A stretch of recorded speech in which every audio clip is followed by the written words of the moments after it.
critical infrastructure, enhancing highway safety, flood protection, and public education.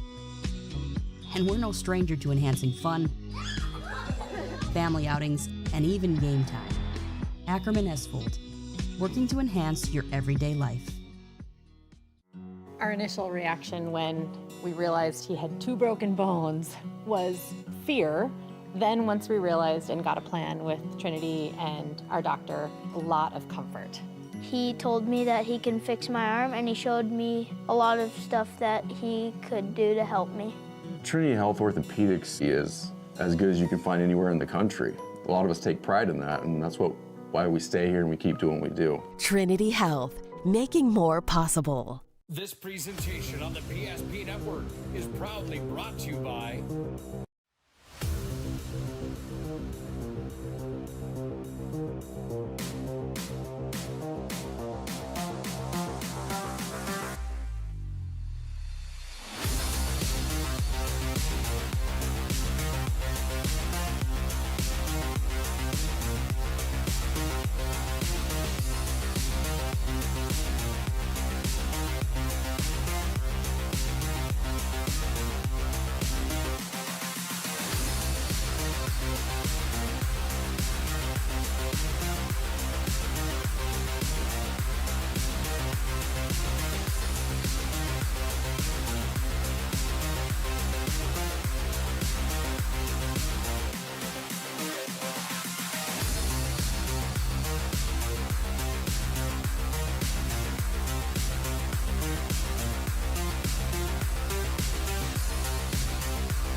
Make sure to like and follow PSP Network on all social media platforms. PSP Network, it's game day. At Ryan Buick GMC, we treat every day like game day. 1.2-liter turbo engine, ultra-wide screen. 1.2-liter turbo engine, ultra-wide screen, on 2. Ready? We know how to get you in the right vehicle. Blue Canyons, and hut, hut. From the test drive to the handoff, we make every step easy. This season, start your drive at Ryan Buick GMC. We often think of frontiers as pages in a history book, a time gone by. But even in this modern world, there are new frontiers to conquer. Whether you're tending the land to grow a better tomorrow or growing a business for new opportunities, the work you do powers the world. Exploring the frontier means stepping forward, shaping the future for yourself and for those around you. First International Bank and Trust, helping you live first, one step at a time. That sinking feeling you get when this happens? That's oil change-anxiety. The anxiety of being without a car with a billion things to do. The fear of being overcharged.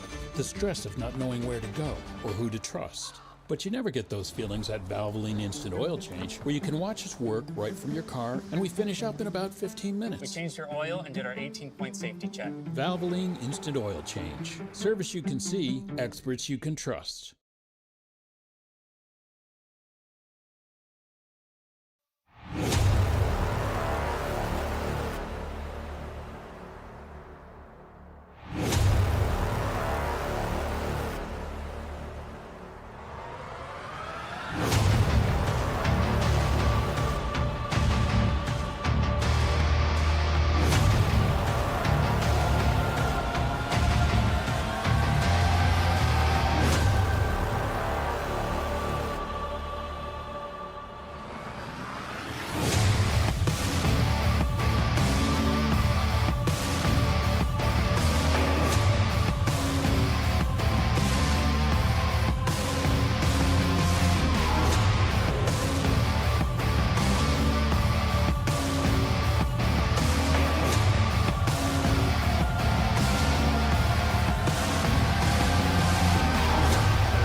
welcome inside the PSP Network as we're here from the Valvoline Instant Oil Change pre-game show. I'm your host, Brock Widener, here for an exciting doubleheader, or a single game, excuse me, as the end of the regular season is upon us as Mandan taking on Legacy, and this one going to have some potential seed implications here tonight, and let's start talking about them right away.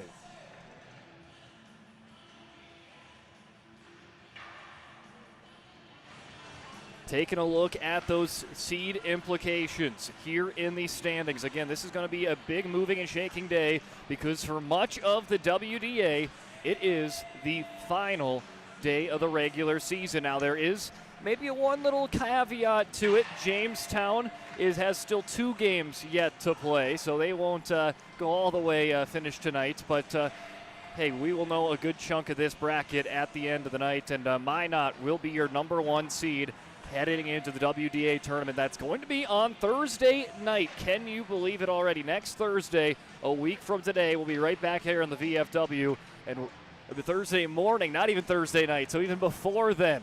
You don't even have to wait all the way to nighttime, as again, Thursday morning, Minot will be playing in that first game, and they will be the number 1 seed. They still got Bismarck tonight, but they already locked in to that top spot.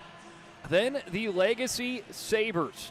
They are not quite locked in the number 2 seed. They can be the 2 or the 3 seed. They got 40 points in conference play. They have got Mandan tonight, and what they need to do to get the 2 seed, well, they just need to take care of business tonight. They have the tiebreaker over Jamestown, so all they need is to win. Overtime, regulation, doesn't matter. A win would secure Legacy as the 2 seed. But here's where things can maybe get a little interesting. Jamestown has 2 games left, so that's 6 points on the line for Jamestown. They could jump up over Legacy if Legacy loses tonight and Jamestown finishes out with a pair of wins against Hazen and Botno. But Jamestown could also go as high as 2, but they could drop to 4 if they lose both of their games, and Mandan beats Legacy tonight. So a lot of different things there between 2, 3, and 4. The 5 seed is set in stone. It will be the Century Patriots. Bismarck High will be the 6. And then back to a little bit of bracket watch at the 7 and the 8 seed. We know Dickinson and Botno Rugby will be hosting play-in games on Monday night. However, who will be the 7, who will be the 8, that's still up to be decided. They both have 16 conference points. Dickinson has the tiebreaker. They split in regular season play, but then it goes down to goals head-to-head, and Dickinson would have the 1-goal advantage in that tiebreaker, which gives them the 7 seed right now, Botno Rugby the 8. If Dickinson loses tonight and Botno Rugby, say, wins or loses in regulation, then they would jump them, and there could be a lot of different avenues that we're to keep a close eye on, because Dickinson could win in overtime, and Botno Rugby beats Jamestown in regulation. Botno would jump them. So whoever can get the extra point out of it tonight will be the 7 seed. And then, again, the 8 seed will be the other one. And then Williston will be the 9, Hazen Beulah the 10. So playing games on Monday. Hazen will be on the road to the 7 seed. Williston will be on the road to the 8 seed. Just need to figure out if that will be Dickinson or Botno Rugby. But there you go. We know the 1 seed. We know the 5, the 6, the 9, and the 10. We're still looking to know and put in stone the 2, 3, 4, 7, and 8 seeds to make sure this bracket is final. We know half of the seeds and what teams will be representing them.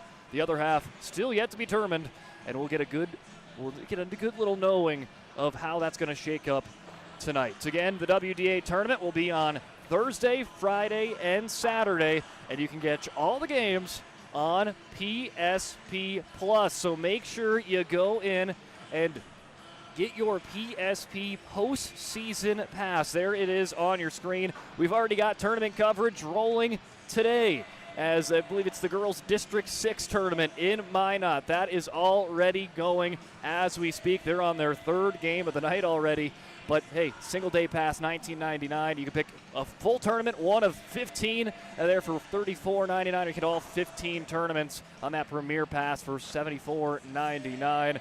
WDA hockey, WDA basketball. You got regions in Class A and Class B, as well as some district coverage. So, again, a great slate. You can catch it all on PSP Plus. Well, speaking of PSP Plus, again, make sure you get in on that giveaway, PSP Plus, as over on our socials. Give us a follow, like the post, tag 2 friends, and you get some bonus entries if you already have a Premier Pass. You get an Amazon Fire TV, PSP Premier Pass, and, of course, the Planet Pizza Galactic Pizza. So, again, that's your home of postseason coverage, PSP Plus. Well, we've got a fun one tonight that has a lot of postseason implications. The bracket is almost filled out for next Thursday for the WDA hockey tournament. These two teams will find themselves in the top half of the seeding and standings. And we're getting closer to puck drop and opening festivities when we return on the Valvoline Instant Oil Change pre-game show. When disaster strikes, you need help fast. At ServPro, we're on the road within the hour, ready to restore what matters most. Our certified technicians arrive prepared, backed with decades of experience and advanced tools to handle any challenge. Inside, our team gets to work, quickly assessing the damage and getting straight to work. So you can breathe easy, knowing trained professionals are here when it matters most. Call ServPro in Minot, Bismarck, or Williston today.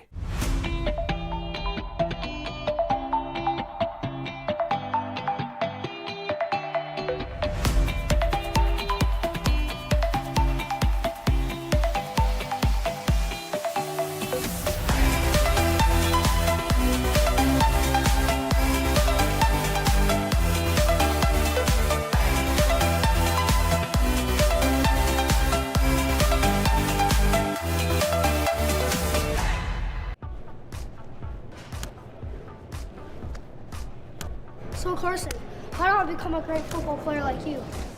Well, practice and having a professional team to answer the call and handle anything you throw their way is also important. Hey Carson, thanks for teaching crew about community banking at First Western. First Western, you can bank on us. Craving something real? Fuel your day with goodness that tastes as amazing as it feels. At Blissful Bee Juicery, we serve fresh, cold-pressed juice and smoothies, nature's best in every sip. Nourish yourself with our vibrant acai bowls with fresh fruit and granola, power bowls, protein balls, hummus, parfaits, and carrot cake. Blissful Bee Juicery. Pure, simple, blissful. Now in 2 locations on North and South Broadway.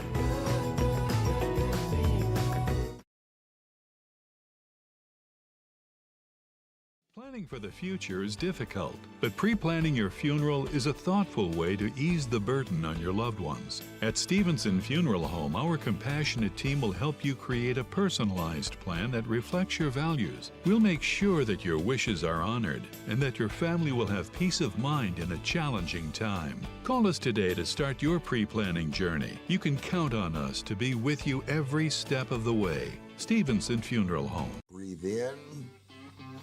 I can't believe I wrecked my car. There's some things in life we can't control, but what's important is how we respond. At Jerome's Collision Center, they provide the highest quality of service, assuring the job gets done stress-free and making it feel like a breath of fresh air. And to give you peace of mind, they handle the insurance. Are you even a therapist? Don't worry about it. Jerome's, they're the experts. Jerome's.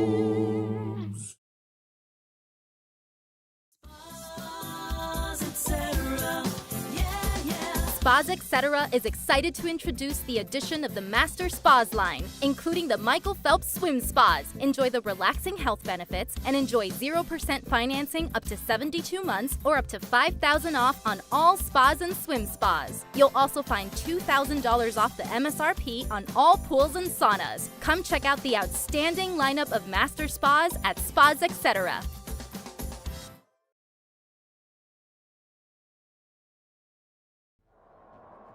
At Ryan Buick GMC, we treat every day like game day. 1.2-liter turbo engine, ultra-wide screen. 1.2-liter turbo engine, ultra-wide screen, on 2. Ready? We know how to get you in the right vehicle. Blue Canyons, and hut, hut. From the test drive to the handoff, we make every step easy. This season, start your drive at Ryan Buick GMC.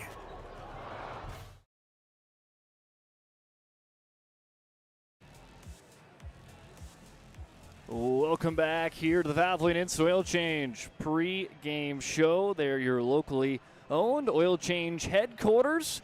It takes 15 minutes or less to get your oil change. Head on over to Valvoline Instant Oil Change in Bismarck and in Minot. I'm Brock Widener, joined here on the PSP Network, as got a big one on slate tonight. Again, Mandan taking on the Legacy Sabres, and this one going again as we had some postseason implications. Legacy with a win is for sure the 2. Mandan kind of looks like they are at a kind of pigeonholed there, if you will, at the 4 seed, but a win could give them a slight chance to move up to the 3 if they get some help from Hazen Beulah and Botno Rugby, who still got to go up against Jamestown. So that's kind of a little bit of those implications. Let's take a quick little talk a little bit about the East. The EDC, as their seating is pretty much almost entirely set, as Grand Forks Central will be the 1, Grand Forks Red River the 2, Davies the 3, West Fargo Cheyenne the 4. The only thing that could change is Fargo North and Fargo Shanley. They play each other tonight, and Fargo North has 19 points. Shanley has 18. So basically the winner of that matchup will be the 5, the loser will be the 6. Devils Lake will be the 7, Grafton Park River, West Fargo, and Mayport area will round it out. So they're playing games are actually going to be on Saturday for the EDC. Mayport will be at Devils Lake and West Fargo at Grafton Park River. First round matchups over there looks like Grand Forks Central take on Grafton or West Fargo. Grand Forks Red River will take on Devils Lake or Mayport. Davies will take on Fargo North or Shanley, and then West Fargo Cheyenne will take on the other one there between North and Shanley. So those are your matchups already for the EDC. Pretty much everything's set in stone, and we're almost getting that way here inside the WDA. Well, this it's Teacher Appreciation Day or game, so there you see some of the players got teachers that they're having stand alongside them there on the bench. So great to give the teachers recognition here on the ice tonight at the VFW. Teacher Appreciation, as well as the final regular season game for the Legacy Sabres and the Mandan Braves. Last home game for the Sabres before, again, they head on over to the WDA tournament on Tuesday night. Well, this game, again, having some big implications, but they're also going to be some of the big storylines and some players out for each side. We'll get to that a little bit later on. But before we get to talking about players, let's talk a little bit about these teams.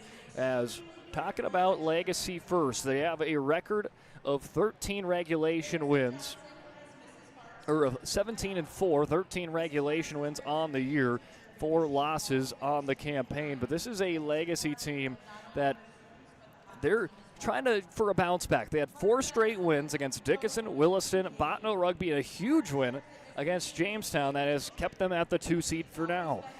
But then they lost against Century last week, 2-4, and that game was tied 2-2 heading into the 3rd period, but it was a late push there by the Patriots that gave them a little bit of that upset factor and gave the Sabres a loss. Now the Sabres looking to see if they can bounce back right before the WDA tournament next week. In that game for Legacy, however, the shots were pretty much even, 23-25, but the big thing and the big storyline out of that was an injury. Harrison Johnson, their leading point getter, and not only their leading point getter, but the leading point getter in the WDA, as here's his stats on your screen there. 22 goals on the season, 25 assists, 47 points, 8 power play goals, 47 points. That's first in the WDA, second in state. It's 22 goals on the campaign, first in the WDA, 4th in state. And against Mandan in December, he had a hat trick and an assist, but he will not be suiting up tonight as, again, got injured in their last meeting.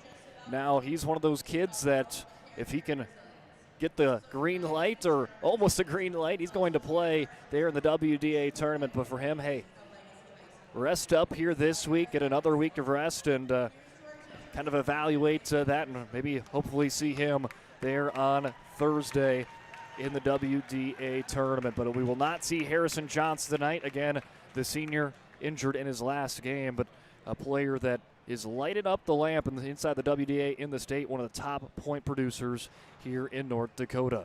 Well, now we jump over and talk a little bit down about the statistics. This Legacy team averaging 5 points per game, 5 goals per game, giving up around 2.8.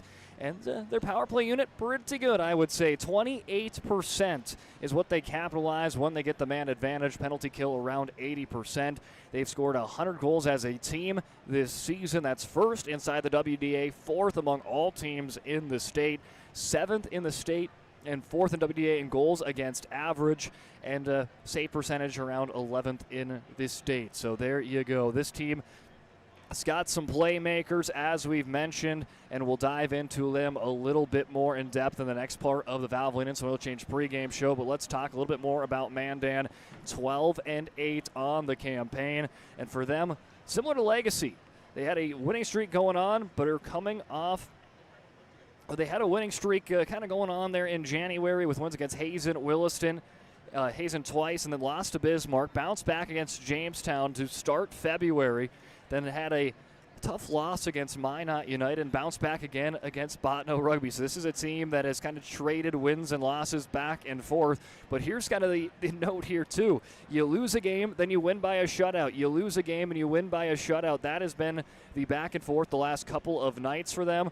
Well, if that keeps on following suit, maybe something that they want to make sure that trend stops here tonight. Again, they won by a shutout against Botno Rugby earlier this week on Tuesday, but all 4 goals were scored in the third period. It was a high shooting affair, 41 shots to 32 in favor of the Braves.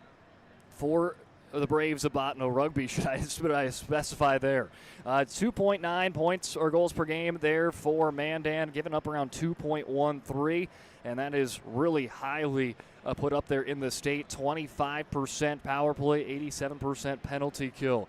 When you take a look at some of those bigger stats, 60 goals on the season, that's about 6th in WDA, but they have the top save percentage in the state. That's big thanks out to their great goaltending tandem, Cooper Anderson and Jacob Walsh.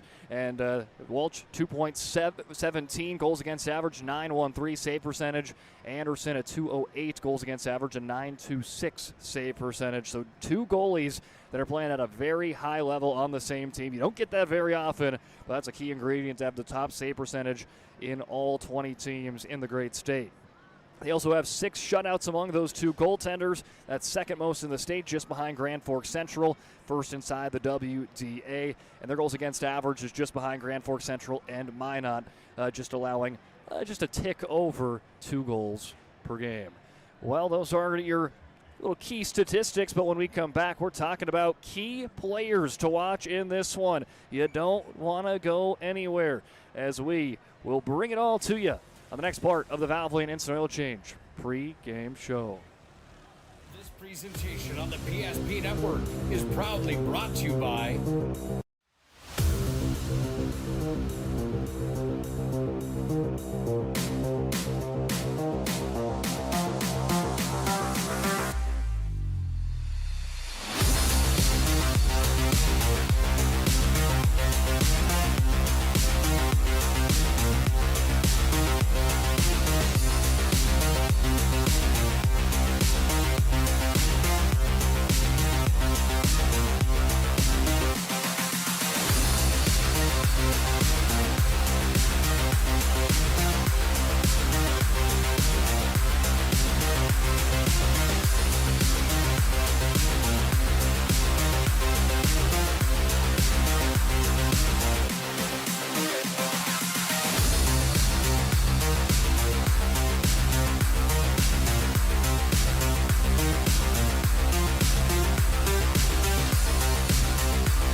Make sure to like and follow PSP Network on all social media platforms.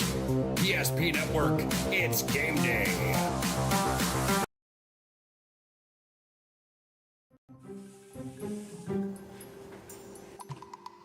Sometimes life gets messy, and accidents happen. Some days, even your best intentions turn into unexpected disasters. Other days, a little guesswork leads to a lot of cleanup. So when life gets messy, ServPro's ready. Call ServPro of Minot, Bismarck, or Williston today. We want it all. We want our dog to fetch it. Drop it. And drop it. We want to fix it ourselves. And actually fix it. We want to order the market price lobster. And know the market price of the lobster. How much is... Whatever the market says. Sadly, we can't have it all. Except at Sport Clips, where we check in with the pros in men's hair and totally check out with pure, uninterrupted relaxation. Sport Clips. It's a game changer. At Shots Crossroads, we make 8 gallons of homemade ranch dressing every day. So you can smother your dinner salad with it, dip those crispy golden french fries in it, and dunk your breaded chicken strips. You can even cover your... Wait, no. You can't put ranch on steak. Or can you? Shots Crossroads. Don't forget the ranch.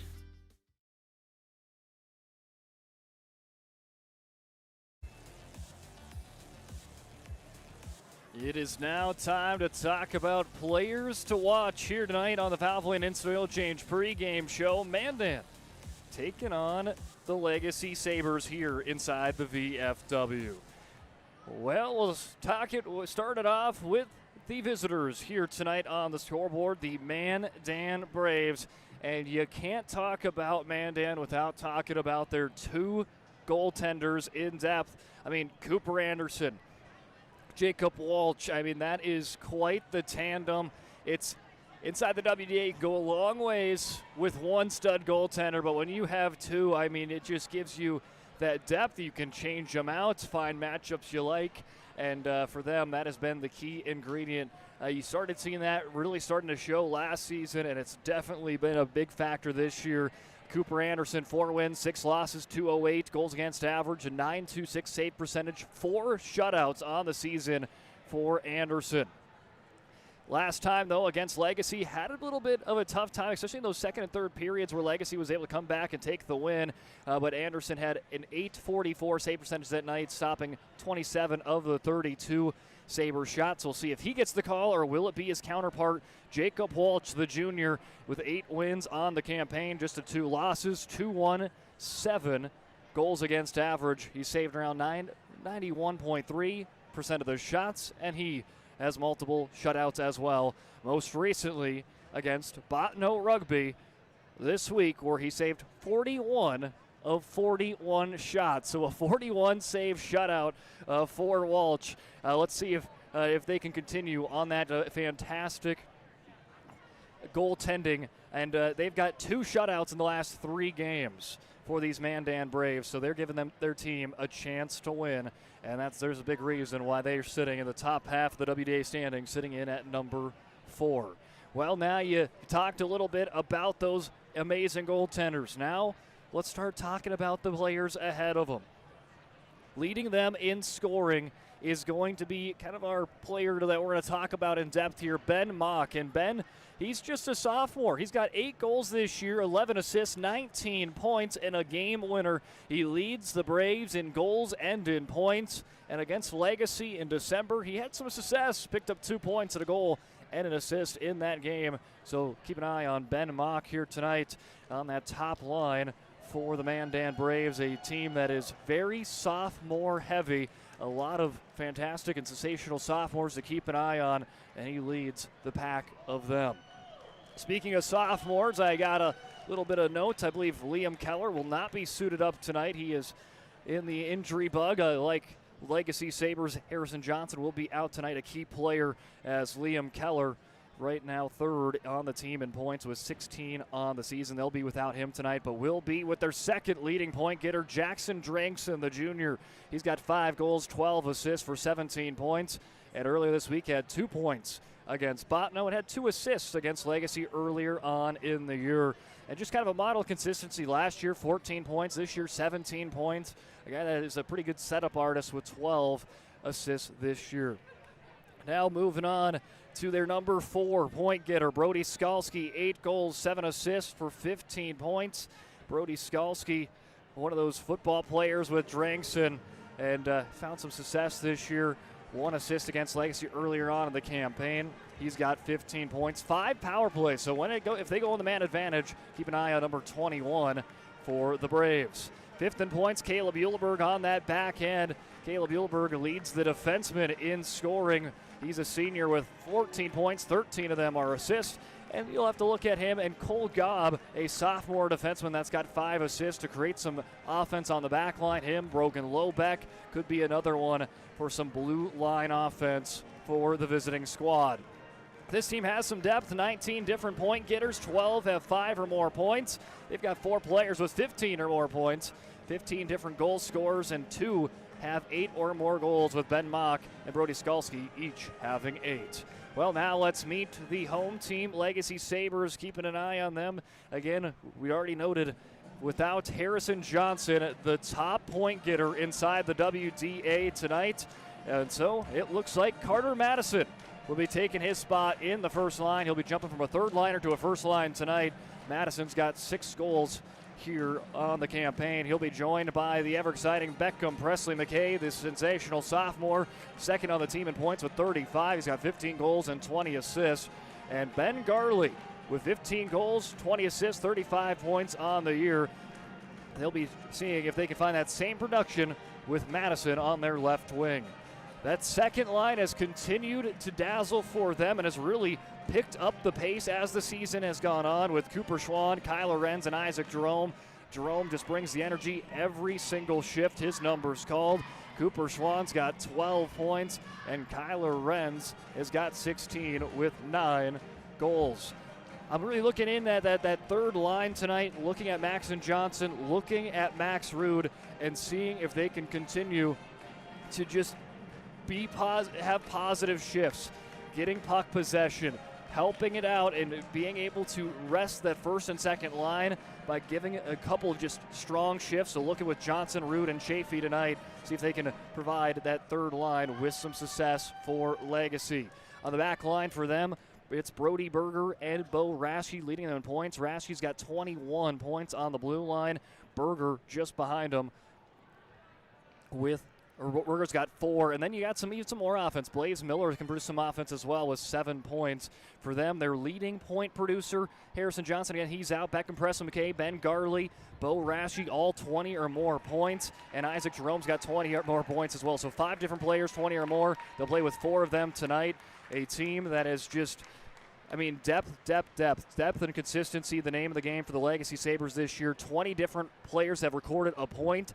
15 different players have recorded a goal. So crazy numbers here for the Sabres. And right now, that has got them at the 2 seed. A win would lock that up, and they would for sure be the 2 seed in the WDA tournament on Thursday. With a win tonight, with a loss, well, then they'll have to play the waiting game and see what the end results there for Jamestown, as Jamestown's yet got Botno Rugby and Hazen Beulah left here tonight, and then they'll play another game on the weekend for the Blue Jays. Again, it was Teacher Appreciation Night, so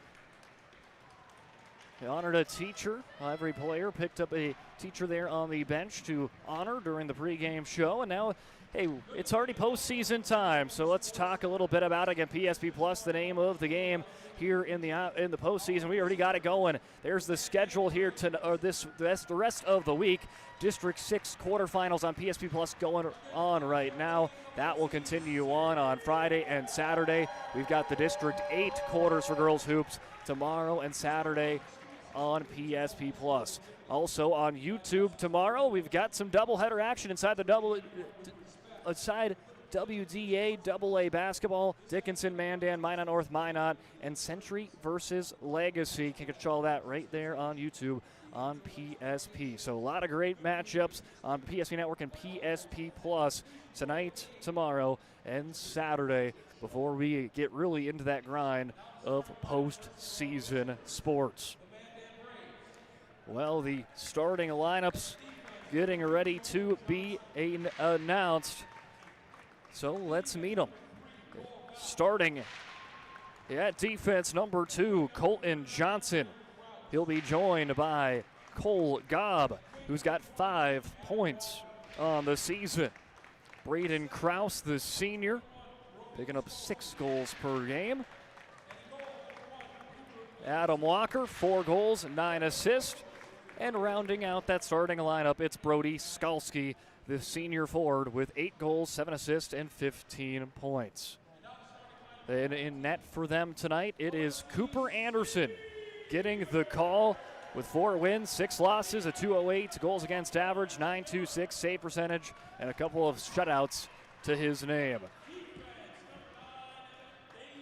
The Sabres will be starting out with their second defensive line pairing tonight, with Evan Davis, the junior defenseman, with 1 assist on the season, joined by Blaze Miller with 7 points and a game winner. He had an assist against Mandan earlier on in the year. They'll also be starting out with their second line tonight with Cooper Schwann, Kyler Renz, and Isaac Jerome. Renz has got 16 points, 12 for Schwann, and rounding out that starting line tonight, again, will be that number 2 line to watch is Isaac Jerome with 20 points, 9 goals, and 11 assists. Those are your starting lineups tonight. In net for the Legacy Sabres, it's none other than Brody Crumwitty as the senior goaltender. 14 wins on the campaign, a 2.68 goals against average, 89% save percentage. So that's your starting lineups tonight between Legacy and Mandan. Again, what's on the line for these two teams? You win, you're the 2 seed for Legacy. If you lose, it's wait and see. If you drop to the 3, depending on Jamestown's results. For Mandan, you win, you give your chance to move up to 3. If you lose, you will be the 4 seed come next week. So lots of implications, but going to be a big battle between 2 teams in the top half of the standings. Now let's head on over tonight's national anthem here on the PSP Network.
That was tonight's national anthem here on the Valvoline Instant Oil Change pregame show. They're your locally owned oil change headquarters.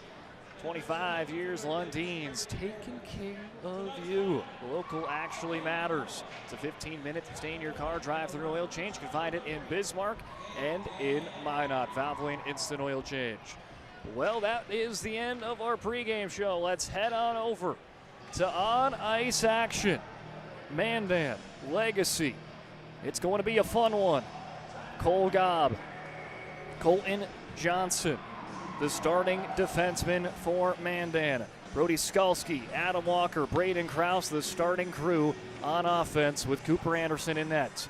For the Legacy Sabres, once again, it's Blaze Miller and Evan Davis will start on defense with that second line starting on offense. Once again, Kyler Renz, Cooper Schwann, and Isaac Jerome. Mandan playing without Liam Keller, their third leading point producer. Legacy playing without Harrison Johnson, their top point getter on the season. 2 key losses, but still a star-studded affair here on a Thursday night. As the puck has dropped and we are ready and going. As Adam Walker chips it in, Crumwoody gets out of the cage. Krause scoops it up in the corner. He'll be checked along the boards by Renz. Snapshot not going to make its way. It goes up and over off the deflection sent by Adam Walker. Pawed down by Schwann. He'll try to advance it. Krause sends it back the way. Right behind Crumwoody. Goes all the way along. And Mandan going to go for a quick change. Jerome lobs it up to Schwann. Into the circle. Now he'll see if he can get Legacy some early offensive momentum, but cannot quite get it out of the neutral zone. It's pawed down by Caden Lobeck, and it's in the netting for the first stoppage of play. Again, some big games here tonight. Minot taking on Bismarck, Jamestown, Hayes, and Beulah. Got a must-win for Jamestown to kind of keep in that conversation. They're trying to leapfrog Legacy for that 2 seed. We could also drop to the 4 as well. And then Century and Dickinson has implications on that 8 seed. Dickinson right now the 7. But depending on that one, and Botno Rugby versus Jamestown on Saturday could change some stuff up. Here sailing in. Garley to the circle. Blocked away by Anderson. No rebound try there. Scooped up cleanly and exiting the zone by Drankson. Drankson jabs at it. Mock wins the race into the corner. Mock centers one, and Mandan striking right away, put it in the back of the net, Jackson Drankson.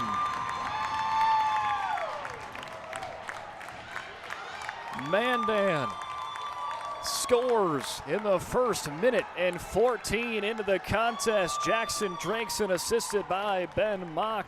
Let's check it out on the Ryan Family Dealership. Instant replay. There it is, Mock winning that race after Drankson kind of chipped it in the corner. Drankson fills in the lane and buries it. So 15:46 remaining in the first period. Drankson assisted by Mock, and just like that, at first shot of the night for Mandan hits the nylon. They lead 1-0. Very reminiscent when these two teams played each other in December. It was Mandan that went on the early lead, but Legacy reeled them in at the end. It would win in overtime 5-4. Evan Davis peels around his own net, leaves it on. A little dump there from Schwann. Schwann to Renz, tough look. Renz right there in the cage, cannot quite get the finish. Sent back into the zone by Miller. Won't stay there long. It goes all the way down the ice into the pad of Crumwoody. Miller backhands one along the boards. Laid out to Schwann. He gets a piece of it, but if that one goes, it's going to go for an icing across the red line, and it did, as booking it down was Garley. Just could not quite get there in time. Big thanks out to BNC National Bank, giving us the scoreboard tonight. 14:47 left on it. BNC National Bank, locations throughout North Dakota, Minnesota, and Arizona. BNC National Bank provides you with banking and wealth management services for your business and family. Visit them online today at bnc.bank.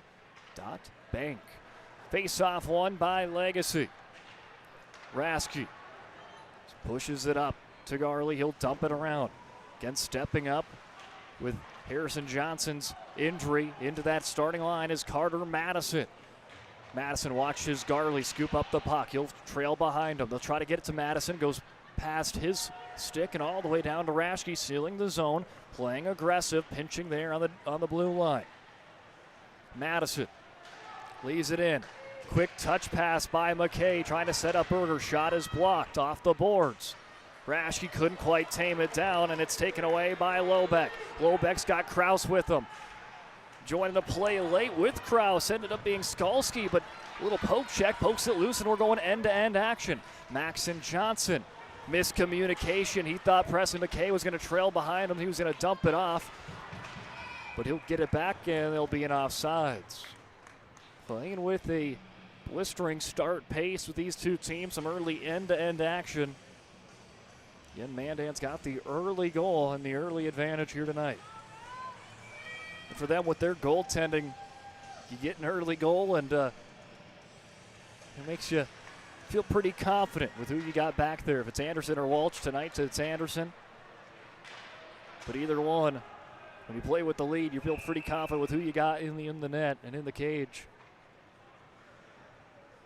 But against a Legacy team that has scored the most goals inside the WDA, fourth most in the state, I don't know if any lead is safe with the Sabres on the opposite end.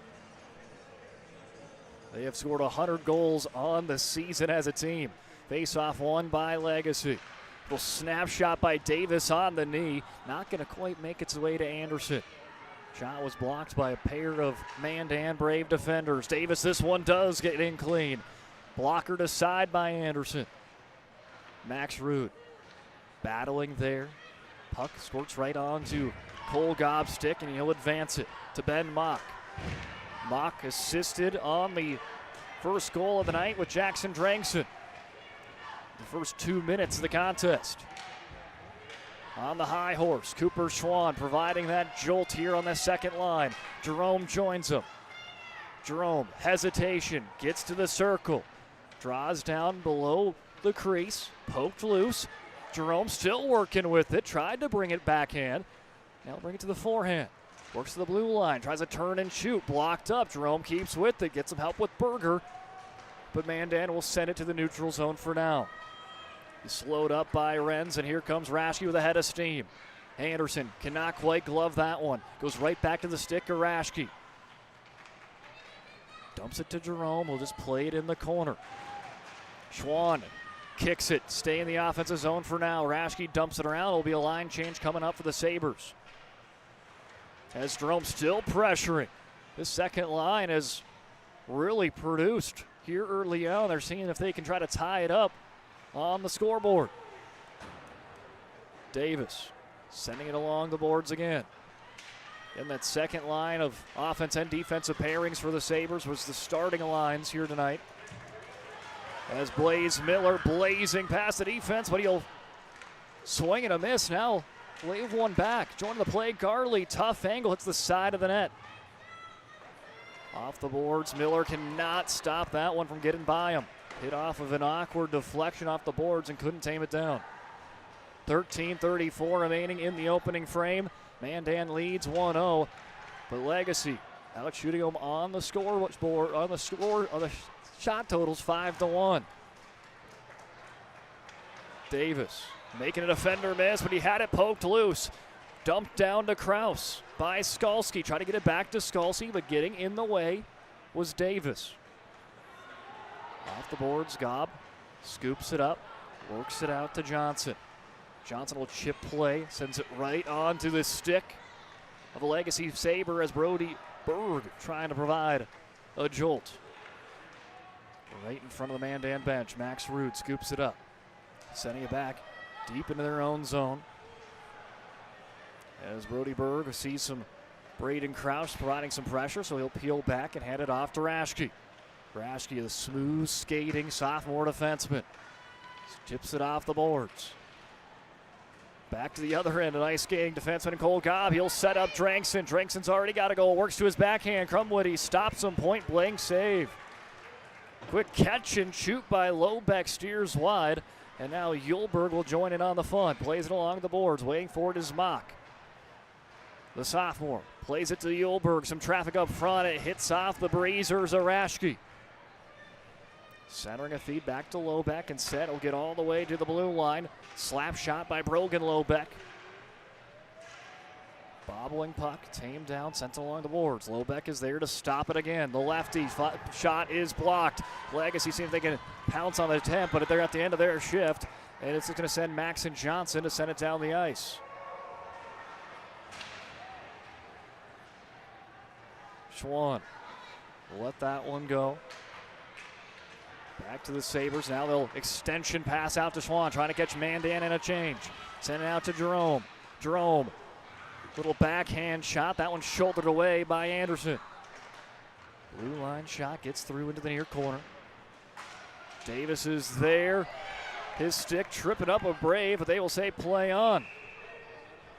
And look how his stick perfectly went down here on the boards. You don't see that very often. Lose the stick and it goes perfectly placed. Hey, nice shot there by Johnny Haugen. 9:18 remaining in the first period. Mandan leads 1-0. Offensive zone face-off for the home team, Sabres. Face-off one. That's going to pinball through and get to the pad of Anderson, who just kicks that one wide. Davis has created some great offensive chances for Legacy on the blue line tonight for the junior. Anderson gets out of the cage, plays it to Gobb, who has that one caught between his skates. But enough time is bought there for the Braves to try to skate away with this. Fleck pushes it up. Came down by Miller, and he had to get off the train tracks, or he was going to get smoked as the Braves looking to try to bring in some physicality issued by Cole Gobb. Along the boards to Garley. Garley chips it in at the end of his shift. He'll jump all over the board and get some fresh legs for the Sabres.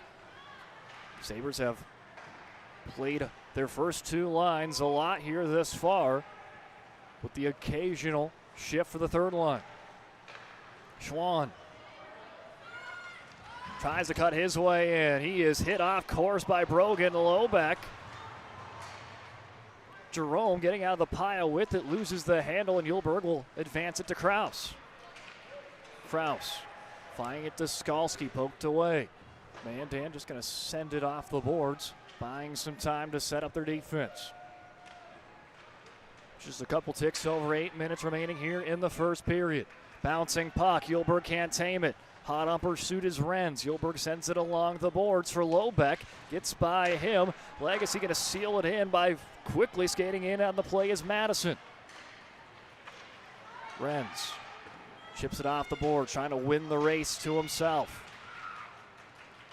Sealed off. Lobeck was bracing for a hit and loses his footing there as Jerome just kind of implied he was going to bring the pressure and kind of avoid it last second. But Lobeck felt it regardless. Ben Mock, he's already got an assist tonight, leads him in points. Sends back a pass to Drankson. Hits off of him into the stick of Johnson. Fans on the shot attempt and played into the corner. Legacy looking to try to answer back as Garley hard to the net. Anderson denies him once more. Presley McCade plays it off the boards. Berger, shot, steered wide off a deflection up in front. Gobb is there. He'll face the pressure as Max and Johnson trying to apply it. Third line out for the Sabres. Presley McCade dumps it in deep. It's off kind of awkwardly on that stanchion right to Anderson, but Anderson, keeping his eyes wide open, was able to get it back to his defenseman. 6:21 in a quick moving first period. Johnson sends it right off to the skate of Drankson at the Bobcat logo. Running in is Johnson. We'll try to, again, bring this one. We'll try to get some physicality going for the Braves, who already lead 1-0. But are being outshot at the moment, 6-2 by the Sabres. Lou chips it down low. Schwann. Big check for Cooper Schwann. Legacy said, if you want to play some physicality, we'll play with them as well. Big time hit for Schwann. 5:40 remaining. Tyler Moe passes out to Hertz, extending it out. Head-on collision with Hertz and Miller as Davis loses his footing. Right onto the stick here of Hertz. Hertz tries to center a feet. It's taken away, and here comes the Sabres, a 3-on-1. Led by Davis. Off of the boards. Oh, almost right place, right time with Schwann. Miller chips it forward, tamed down by Hertz. Now here comes Mandan with a try. Trying to avoid the hit is Brady Barrett, but he's checked off the puck. Jumping on the ice, Adam Walker. He'll bring it into Legacy zone with 5 minutes remaining here in the first. Score update, Jamestown scored first against Hazen Beulah. And that's could be some seeding implications with Legacy needing to win tonight to secure the 2 seed. If they lose tonight and Jamestown wins against Hazen tonight and Botno Rugby on Saturday, they would jump to be the 2 seed for the Blue Jays. Chipped in deep by Madison. Madison plays it off the boards for McKay. Try to get it back to Madison, leaving it back for him, but it's taken away. Nice time play there by Fleck. Saucer pass up to Kraus. Kraus right at the red line. Will not be an icing as he crossed the red line before he sent it in deep. Going for a line change as the Braves. Madison, extension pass to Presley McKay. Lose the puck for a second. He'll send it down to Anderson. Low opportunity chance there. No danger chance, and he'll go for a line change at the end of his shift. Johnson along the boards. Finding it to Walker. Plays to the neutral zone, sent back in by Davis with 3:35 to go. Well, if you're a NASCAR fan, this one's been pretty clean and green. Not a lot of cautions or stop and go. This one has just been a keep on playing. Max Rude. Played down into the neutral zone. Miller tames it down, plays it over to Davis in front of his own bench, deflected by Moe. Caden Lubbock. Lobeck try to play it over to Drangson, not quite there. As Yulberg, backward skin, gets it right back in. Both teams just kind of playing this teeter-totter effect in the neutral zone. As Miller sails in, shot blocked. Miller keeps with it, works to his backhand. Sees who he's got with them. Catch and shoot, deflected just wide. Diving effort is Anderson. Catch and shoot there by Berger. Deflected out in front. Raschke going to tame it down right there at the Bobcat logo. Seeing if they can keep the pressure ramped up for Legacy. Jerome leaves it to Raschke. Finding it, Terens backhands one out to Schwann, sets it up. Jerome just wide. Second attempt off the side of the net. 2 big opportunities for the Sabres, but Anderson keeps it out of the net, keeping Mandan up 1-0. 2:06 to go. Raschke, tough look, hitting off the pads.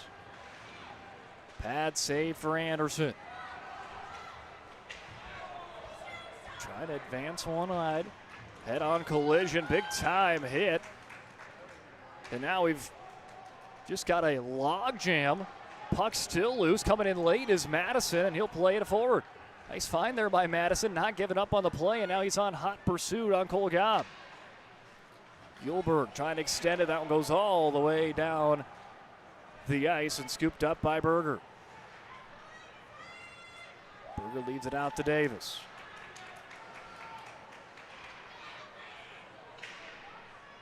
Get the puck now. Skalski tries to center a feed to Kraus. Deflected away and off the boards. We've got a wobbling puck and winning the race to it. Putting on the Jets is Ben Garley. Centers a feed. Madison trying to tame it down. Anderson slid from one side of the crease to the other. Johnson.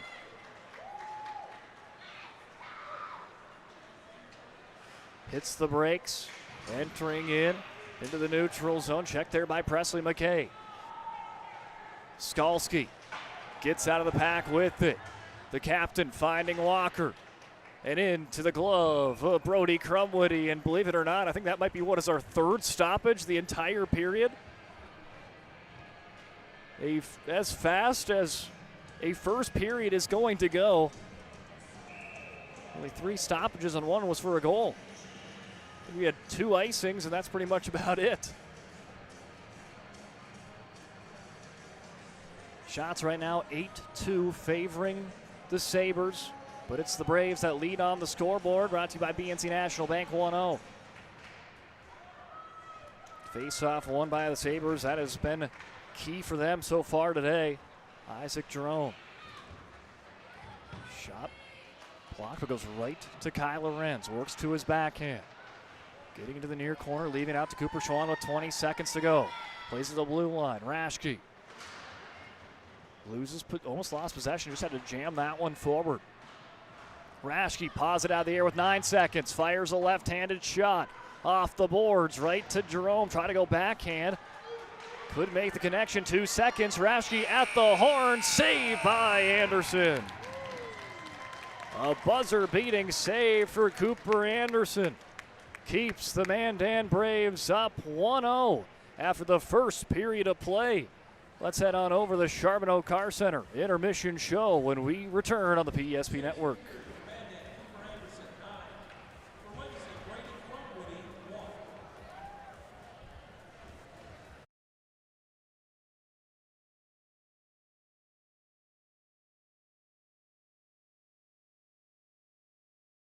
When disaster strikes, you need help fast. At ServPro, we're on the road within the hour, ready to restore what matters most. Our certified technicians arrive prepared, backed with decades of experience and advanced tools to handle any challenge. Inside, our team gets to work, quickly assessing the damage and getting straight to work. So you can breathe easy, knowing trained professionals are here when it matters most. Call ServPro in Minot, Bismarck, or Williston today.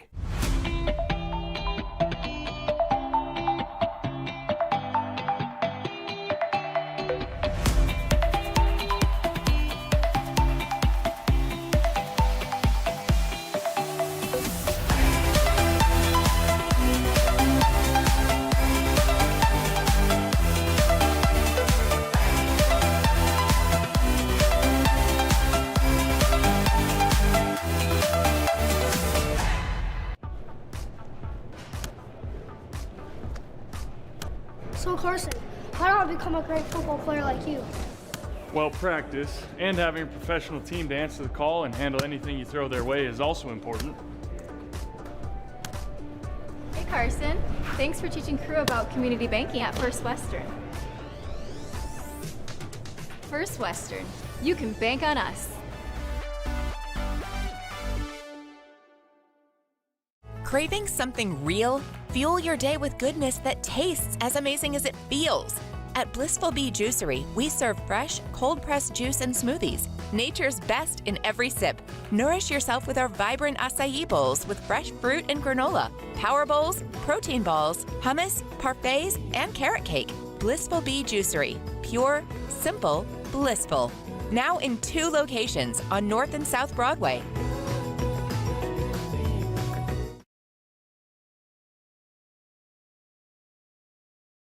Dear valued customer, I'm Jared Lundeen, owner of Trusted Tire and Auto. Around here, winters can be long and roads can be rough. That's why you deserve a reliable partner.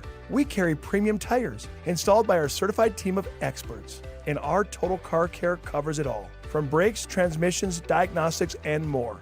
And trust, we know it's built through real local connections, even small things like a handwritten thank you. Choose us for trusted service that goes the extra mile. Sincerely, Jared. That sinking feeling you get when this happens? That's oil change anxiety. The anxiety of being without a car with a billion things to do. The fear of being overcharged.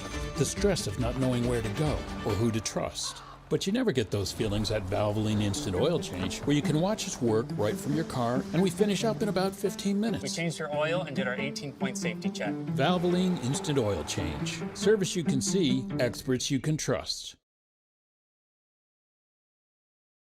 Dakota Community Bank and Trust, your trusted partner for commercial and business loans. We not only provide lending you need to grow your business, but we also reinvest in our communities. We believe in strengthening our businesses and creating opportunities for success. Choose Dakota Community Bank and Trust for your commercial and business loans, and together let's keep our communities thriving.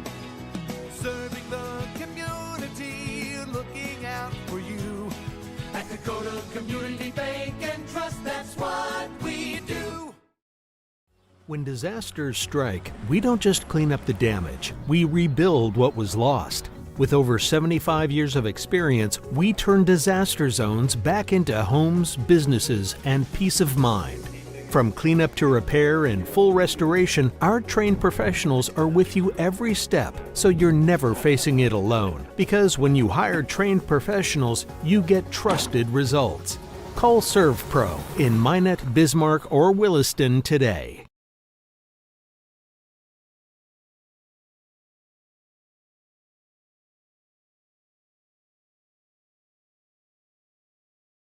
The foundation of the financial planning approach at Legacy Financial Partners is a personal relationship.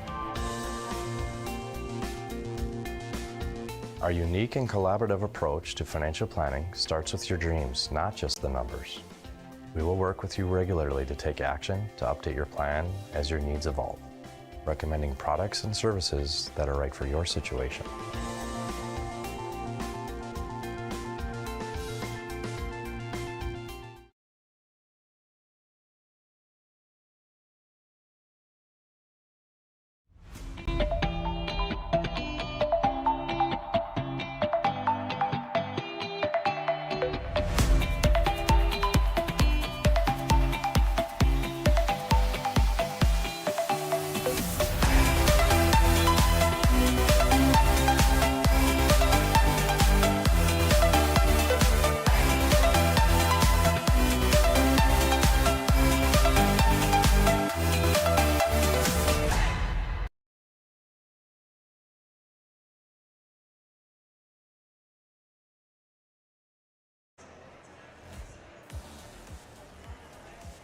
Welcome in to the first intermission show brought to you by Charbonneau Car Center. They know drivers in Dickinson, Richardson, New England, Glendive, Montana, and Williston. Work hard, play hard, and need a car that can keep up. That's why they choose to offer GMC, Buick, and Jeep at their dealerships in Dickinson. Stop into one of their two showrooms and treat yourself to a test drive.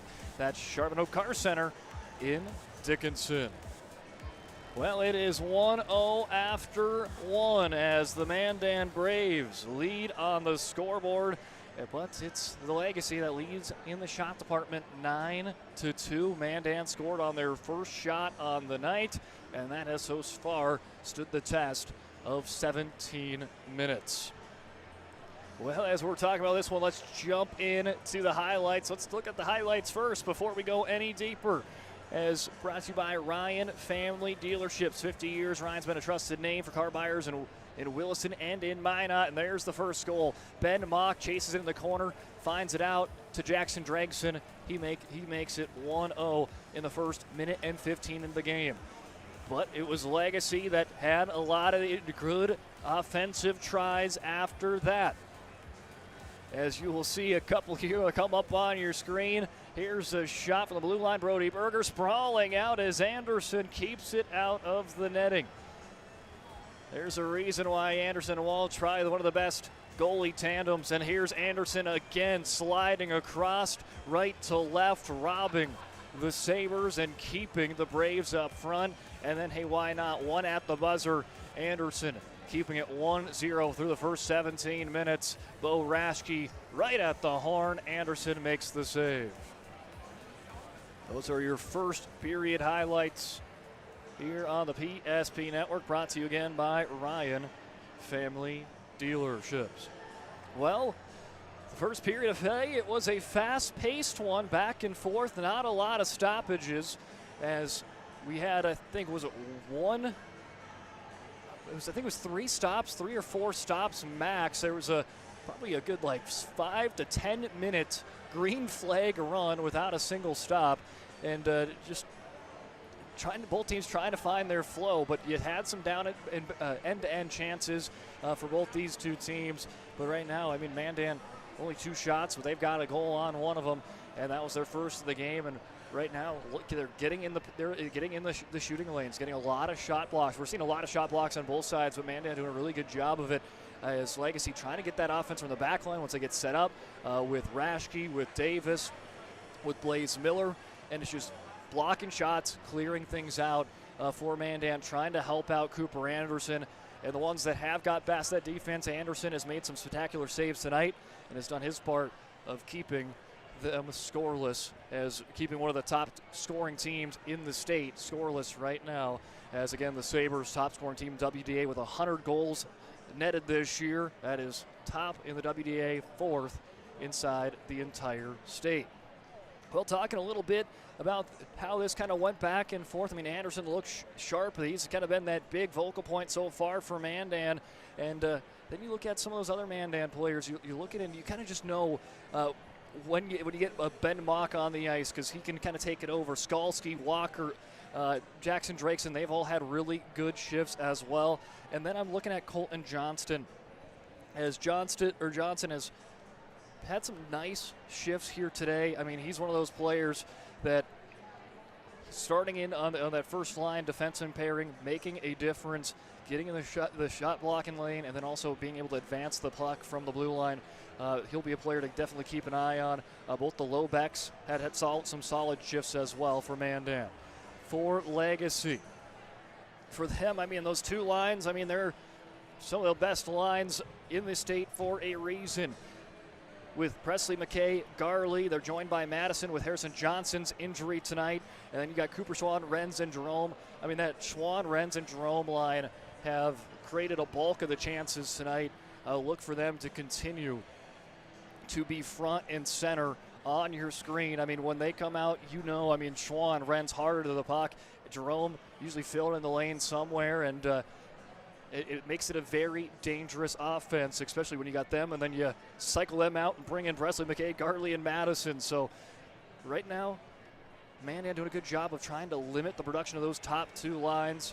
Legacy trying to ramp up the pressure, just cannot find one. And that's going to be one of those things is if the Sabres get a goal in the second, is that the momentum and the confidence they need to just keep on putting them in?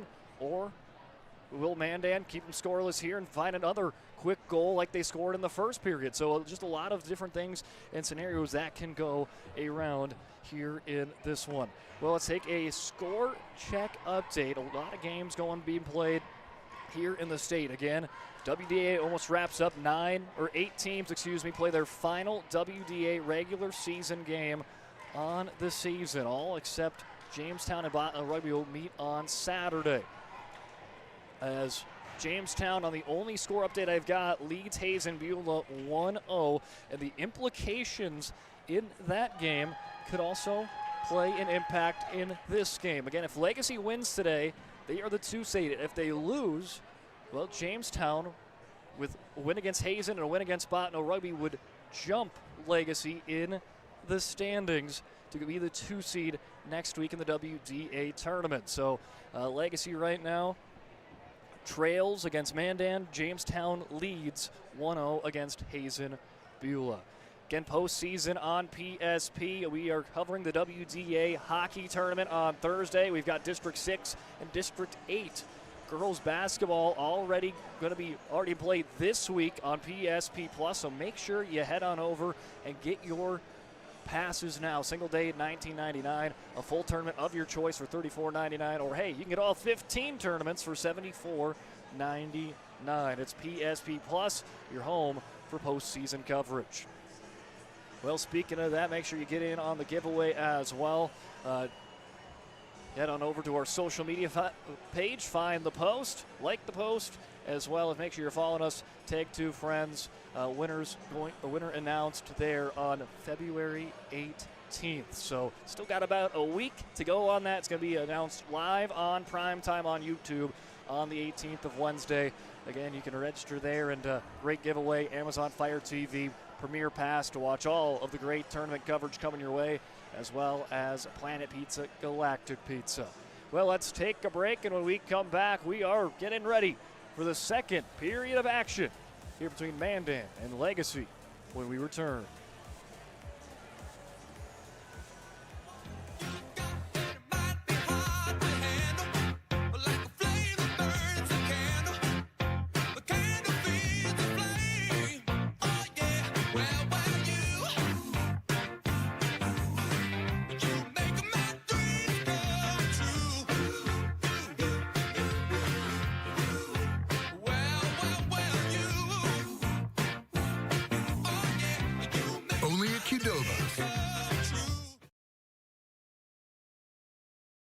We started with small beginnings.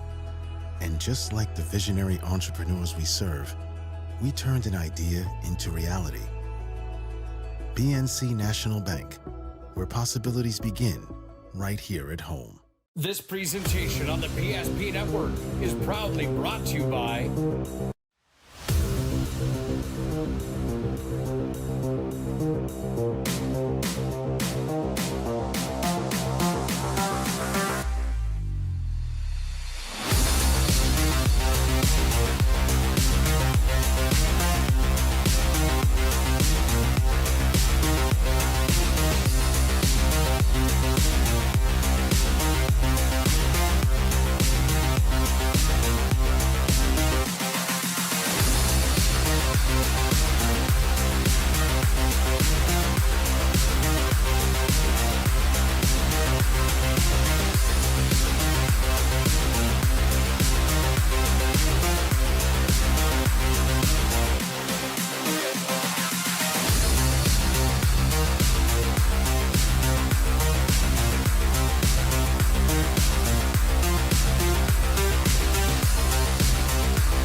First period is in the books as we get ready for period number 2 as Mandan leads Legacy 1-0.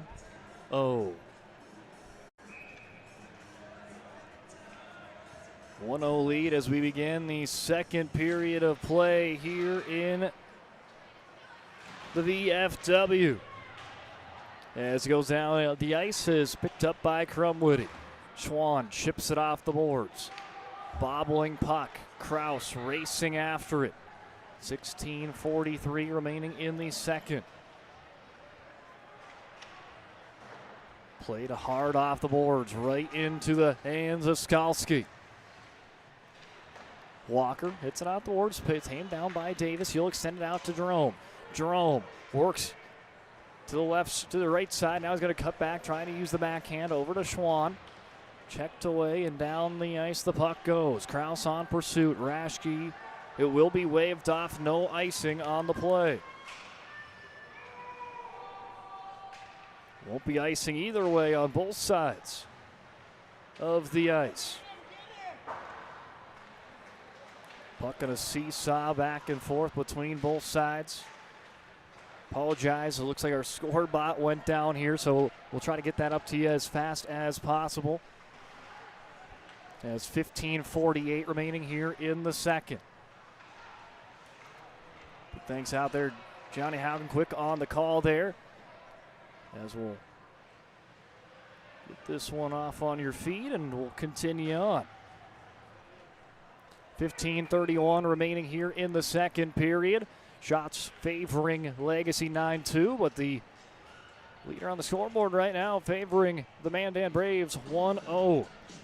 BNC National Bank scoreboard. Well, the first period didn't have barely any stoppages. We'll have an early icing here in the first minute 30 here in the second. Faceoffs have favored the Sabres here early on, and right on cue, they'll win another. Sent along the boards by Esslinger. Trying to dangle out of traffic with its Brogan Lobeck, who'll continue to power forward. Lobeck goes pretty much coast to coast with it, plays it along the boards. Hurts waiting for it on the other end. Barrett tries to tame it down, not quite. As puck will pinball away, and now Mandan see if they can jump on the opportunity, but overskating the puck is Barrett. Almost had what could have been a 3-on-1 or a 3-on-2 break there for Legacy or for Mandan. Already up a goal, seeing if they could have added to it. Brady Barrett, 4 goals on the campaign in his sophomore season. Again, one of the many exciting sophomores on this Mandan squad. He'll bring it up, slices through, but there's an offsides. Offsides on Mandan with 14:32 here in the second. Big thanks out to our great sponsors. Minot State, best way to predict your future, to create it. With over 100 areas of study at Minot State, you'll learn they're great for the career of your desire. More than 96% of Minot State grads employed or continuing their education. MSU grads get jobs, period. Minot State University. Be seen, be heard, be you. Face-off won by Legacy. Cooper Schwann. Has his pockets picked by Gobb, but he'll get some help there from Jerome trying to seal it back into the zone. Could not quite. Now they'll play it back in deep. Hits off the side of the boards, shuffled out in front. Legacy ramping up the pressure once again. Renz trying to get the angle. Cole Gobb doing a good job boxing him out, sending it along the boards to Kraus. Kraus all sorts of tied up. He'll take a peek who's coming with him, but he'll give the puck right back to Renz. Renz on attack mode, centers a feed. Cooper Schwann in the pile, turn and shoot, kicked away by Anderson. Into the corner, Schwann continuing to push hard. Berger whips it down to Schwann behind the crease. Back to Berger it goes. The alternate captain backhands one. No one else home for Legacy as they were going for a line change. Allows Mandan to try to break out. As Jerome has that puck hit his leg and he takes a dip down onto the ice. He dives down, looks like he's quick back up to his feet. Davis behind his own net. Is so far the ice starting to tilt in Legacy's favor as it was in the first period. Seeing if they can try to do it again in the second, but Mandan pressing to get this puck back in possession. Lobeck is there. Puck goes from one side to the other. Lobeck, Rogan Lobeck, the other Lobeck. Tries to pinch in, tries to poke check that one forward. Here he goes, he's got it now. He's got some ice to work with, dangling around Berger, but Berger, physicality pushes him away from the puck. Mock lays it out to Drankson. Drankson's got the lone goal tonight. Here's Crumwitty just going to swallow that one up in the glove for a stoppage. 12:33 remaining in the second.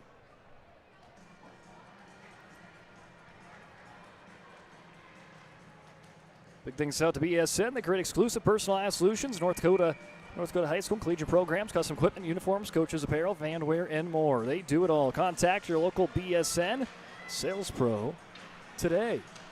12:30 to go, and there is going to be our first penalty, a delayed penalty going to come against the Mandan Braves. Legacy going to try to take advantage. Garley fires one pot out of the air by Anderson. We were penalty-free in the first period, but here in the second cannot quite follow suit as we've got a first penalty of the game. It's going to go up against Mandan, and that sends out Legacy with the extra skater. They're 28%. They capitalize on the power play.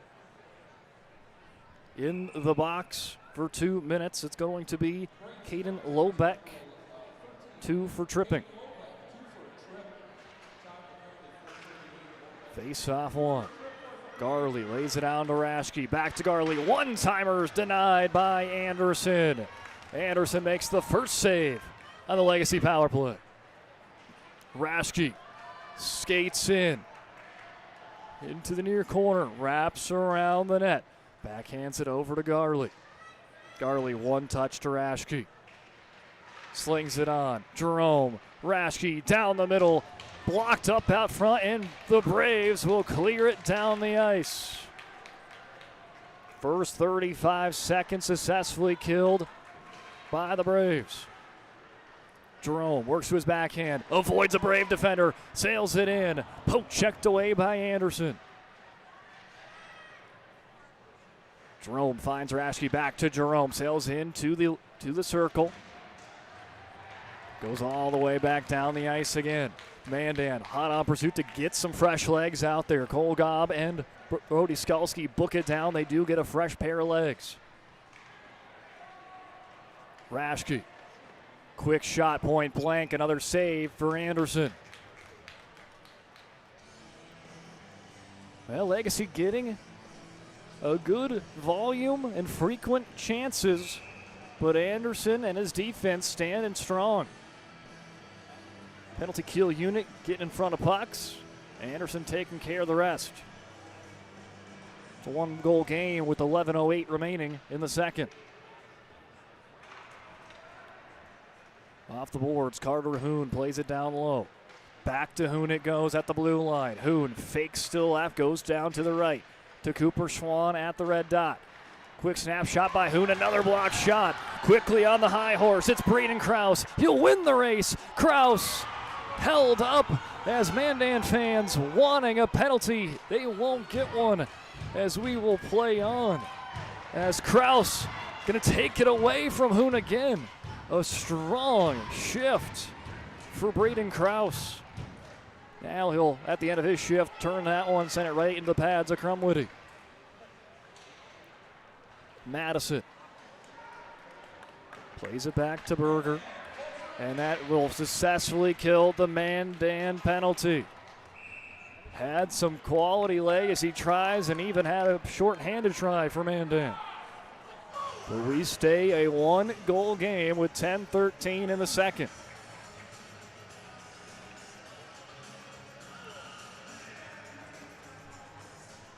Shots right now favoring Legacy 14-4. I think it was 3 or 4 shots on goal there on the power play. Face-off won by Mandan. Cole Gobb just sends a fluttering butterfly all the way up into the chest there. Crumwitty who makes the glove save. It's off a weird deflection off of a stick, and that one just caught some airtime. Low danger chance, perfectly framed up by Crumwitty. Miller wins the race, plays it up to Jerome, leaves it off to Presley McKay, but cannot quite get his tape on it. Gobb hits the brakes, extends out a pass, in and out of Isaacson's tape. Isaacson wins it back. Snapshot laid loose, still bobbling around on the Bobcat logo.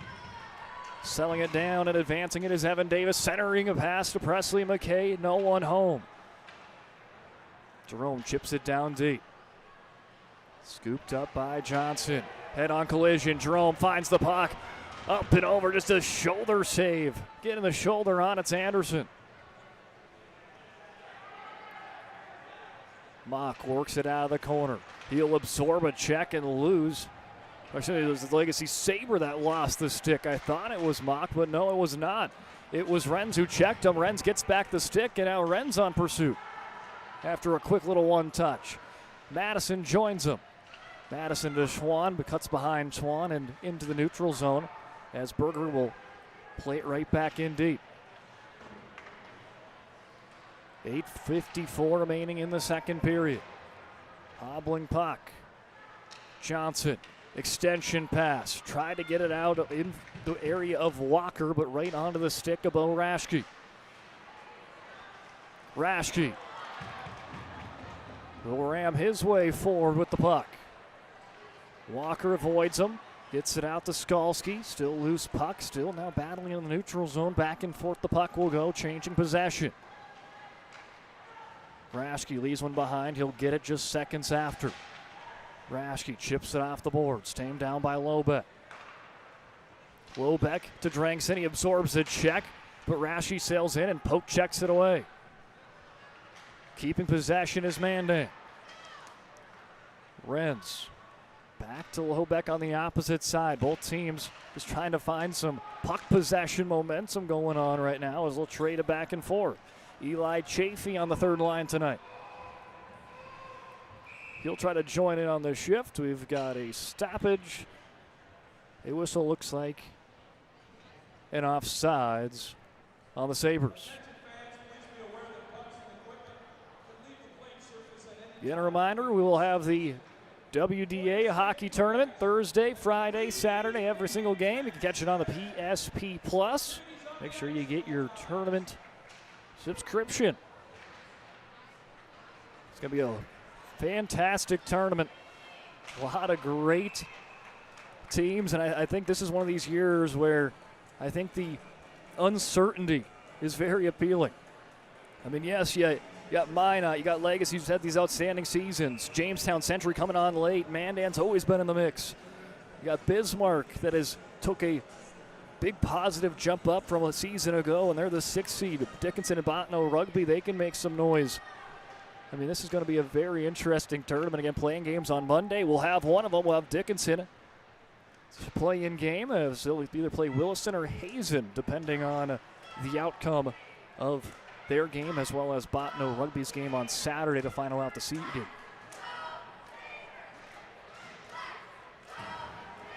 Turn and shoot, turn that one around by Garlick. Centering a feed, Presley McKay just off the course. Could not quite get to him. Drangson trying to find Mock, intercepted away by Garley. He'll backhand one off the boards to himself, now hits off a deflection. Mock scoops it back up. Mock going to try to take it coast to coast. He's going to get leveled by Isaac Jerome. Lobeck, right place, right time. Works to the backhand. Now tries to center away, but all of his fellow Braves are going for a line change. It's a 2-on-2 break. Madison swirls in. He's got Jerome with him. Wraparound for Madison. Centering a feed just wide. Miller jumps on pursuit. Miller, his center and feed, no one home for the Sabres side. They'll send it down the ice, just going to avoid the crease of Crumwitty. So an icing going to send it down the other end of the ice. Big thanks out to Bones Barbecue Sauce. Great stuff on ribs, to burgers, to even vegetables. Find them at Cashwise Marketplace and Family Fare. It's Bones Barbecue Sauce. That's some Bones Barbecue Sauce this week. Fantastic. Put it on anything. As Berger flips that one. Oh, that was a hard shot right into his own bench. Jump out of the way. Zach Zabel, the backup goaltender, and a couple of the coaching staff members had to quickly react on that one. They'll get a new puck and bring it onto the ice surface. They'll drop this one back at center ice. With 6:15 to go, shot still favoring Legacy, 16-5. Anderson, his defense, doing everything they can to hold on to that 1-goal lead. Hoon off the boards, right to Renz, sending it down along the boards. Madison wins the race, chips it out to Schwann. To the blue line, Esslinger deflected out in front by off of a skate blade. Pressure in the corner. Renz patiently waiting to try to peel that one away, but sees Tyler Moe on the opposite end take it away. Moe loses his stick in the process. Now he'll pick it up, and he's going to try to box out Renz. And now Moe's got it. Moe chips it off the boards into the direction of Hertz. Hertz going to make sure they know he's there. Going to get a little extra love tap in there on Carter Hoon as he skates away. It's 5:24 remaining in the second. Here comes Mandan on a 2-on break if they hurry. Little backhand saucer pass, but it's deflected away. Tyler Moe tried to put one on the money, and it's a delayed penalty on the Sabres. And we've got our first Serve Pro power play for the Mandan Braves. Our second of the game, first for the Braves. And as they look to try to go up 2-0 here late in the second. Thanks out to Serve Pro 24/7 emergency service. Trained technicians, fire, water cleanup, and restoration. Serve Pro.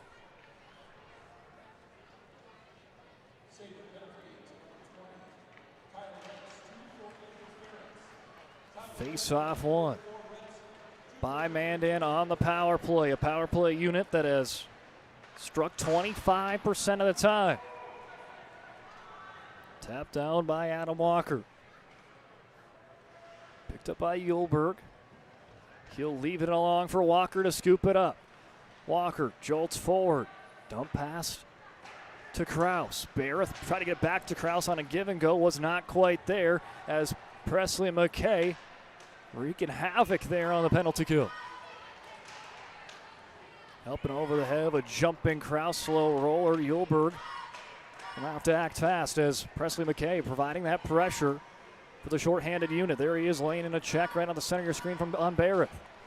First 50 seconds down on the man advantage for the Braves. It'll be NC National Bank scoreboard. Heading into the corner, loose stick. Barrett loses the stick as Schwann trying to take advantage of it. Yulberg will cut him off and bring that puck into the corner. Short-handed, now a couple of opportunities here for Legacy. They got short-handed puck possession. Now the Braves will try to go back to work. Miscommunication there. Mock sends it out to the side where there's only Legacy Sabres. Berger centering feed off course by Schwann. They're short-handed, but they almost had a 2-3-on-1 break against Cooper Anderson. Madison leaves it out to Miller, a head-on collision. As he'll get the brunt of that from Drangson's check.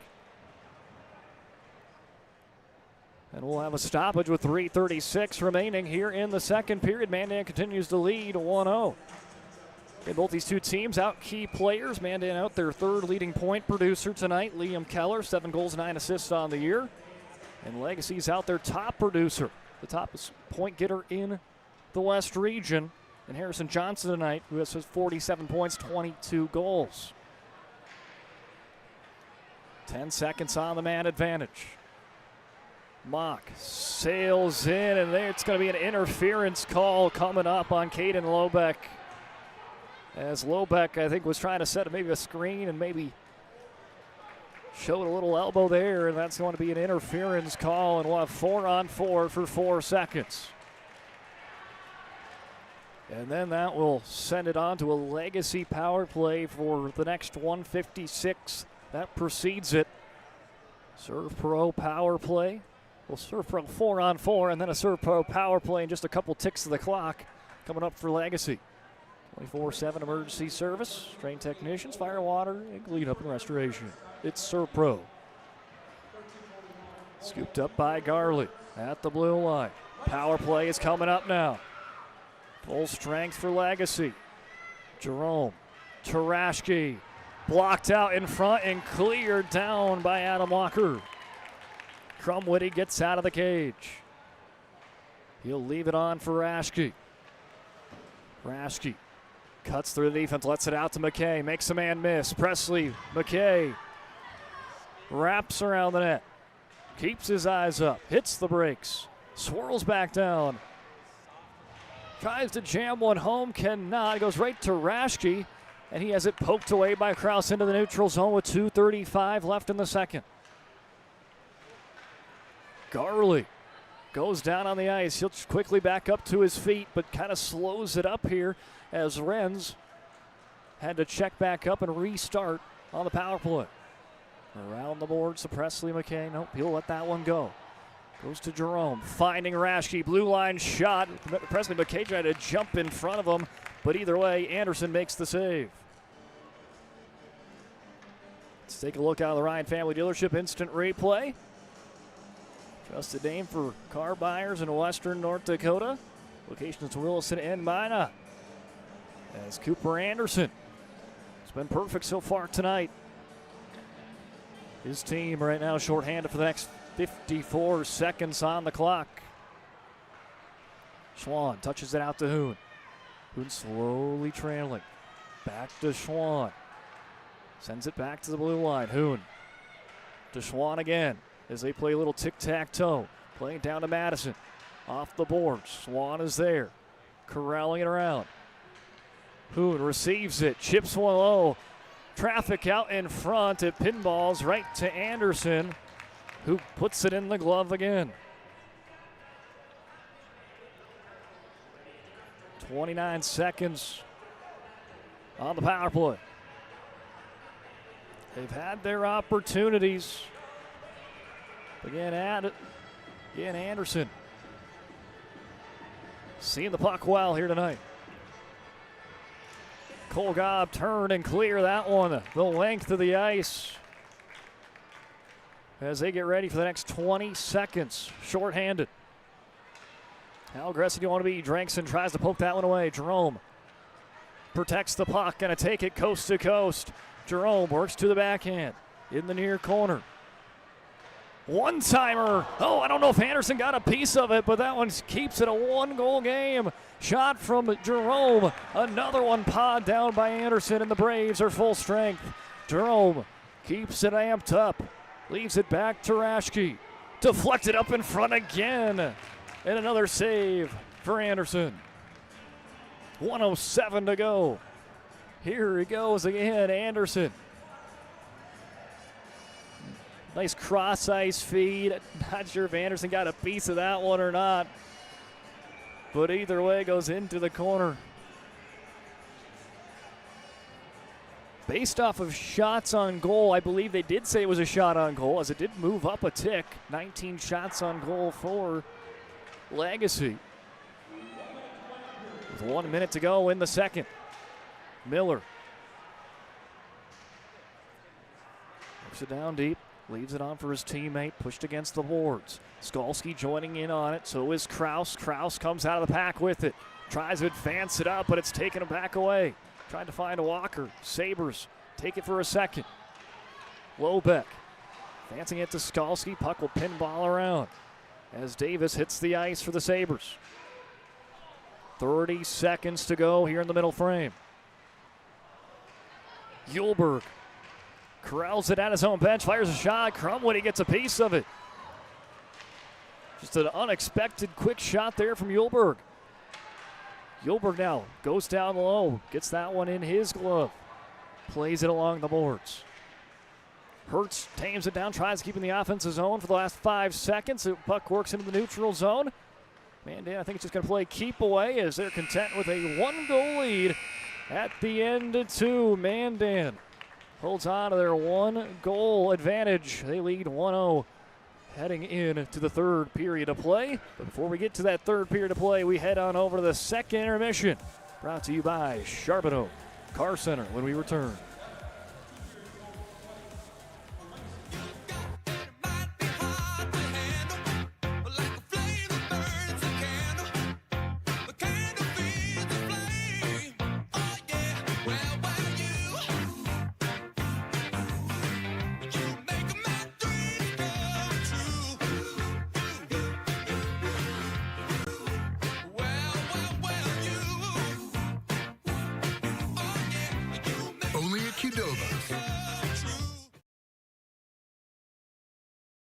We started with small beginnings.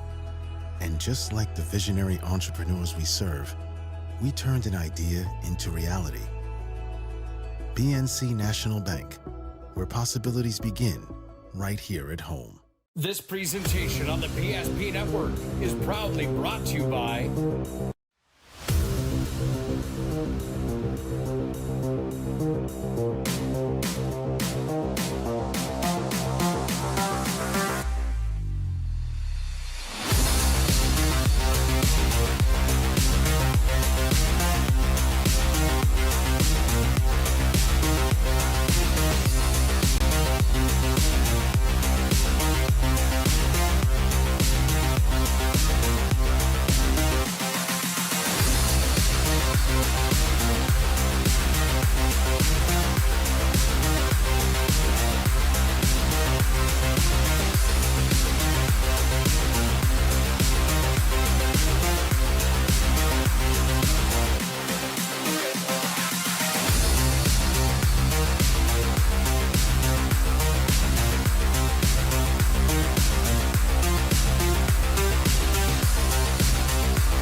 Make sure to like and follow PSP Network on all social media platforms. PSP Network, it's game day. Sometimes life gets messy and accidents happen. So when life gets messy, ServPro's ready. Call ServPro of Minot, Bismarck, or Williston today. The foundation of the financial planning approach at Legacy Financial Partners is a personal relationship. Our unique and collaborative approach to financial planning starts with your dreams, not just the numbers. We will work with you regularly to take action to update your plan as your needs evolve, recommending products and services that are right for your situation.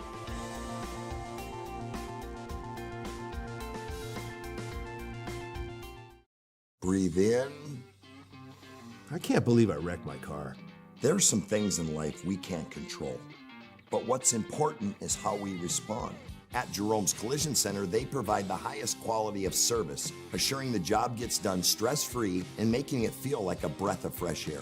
And to give you peace of mind, they handle the insurance. Are you even a therapist? Don't worry about it. Jerome's, they're the experts. Jerome's.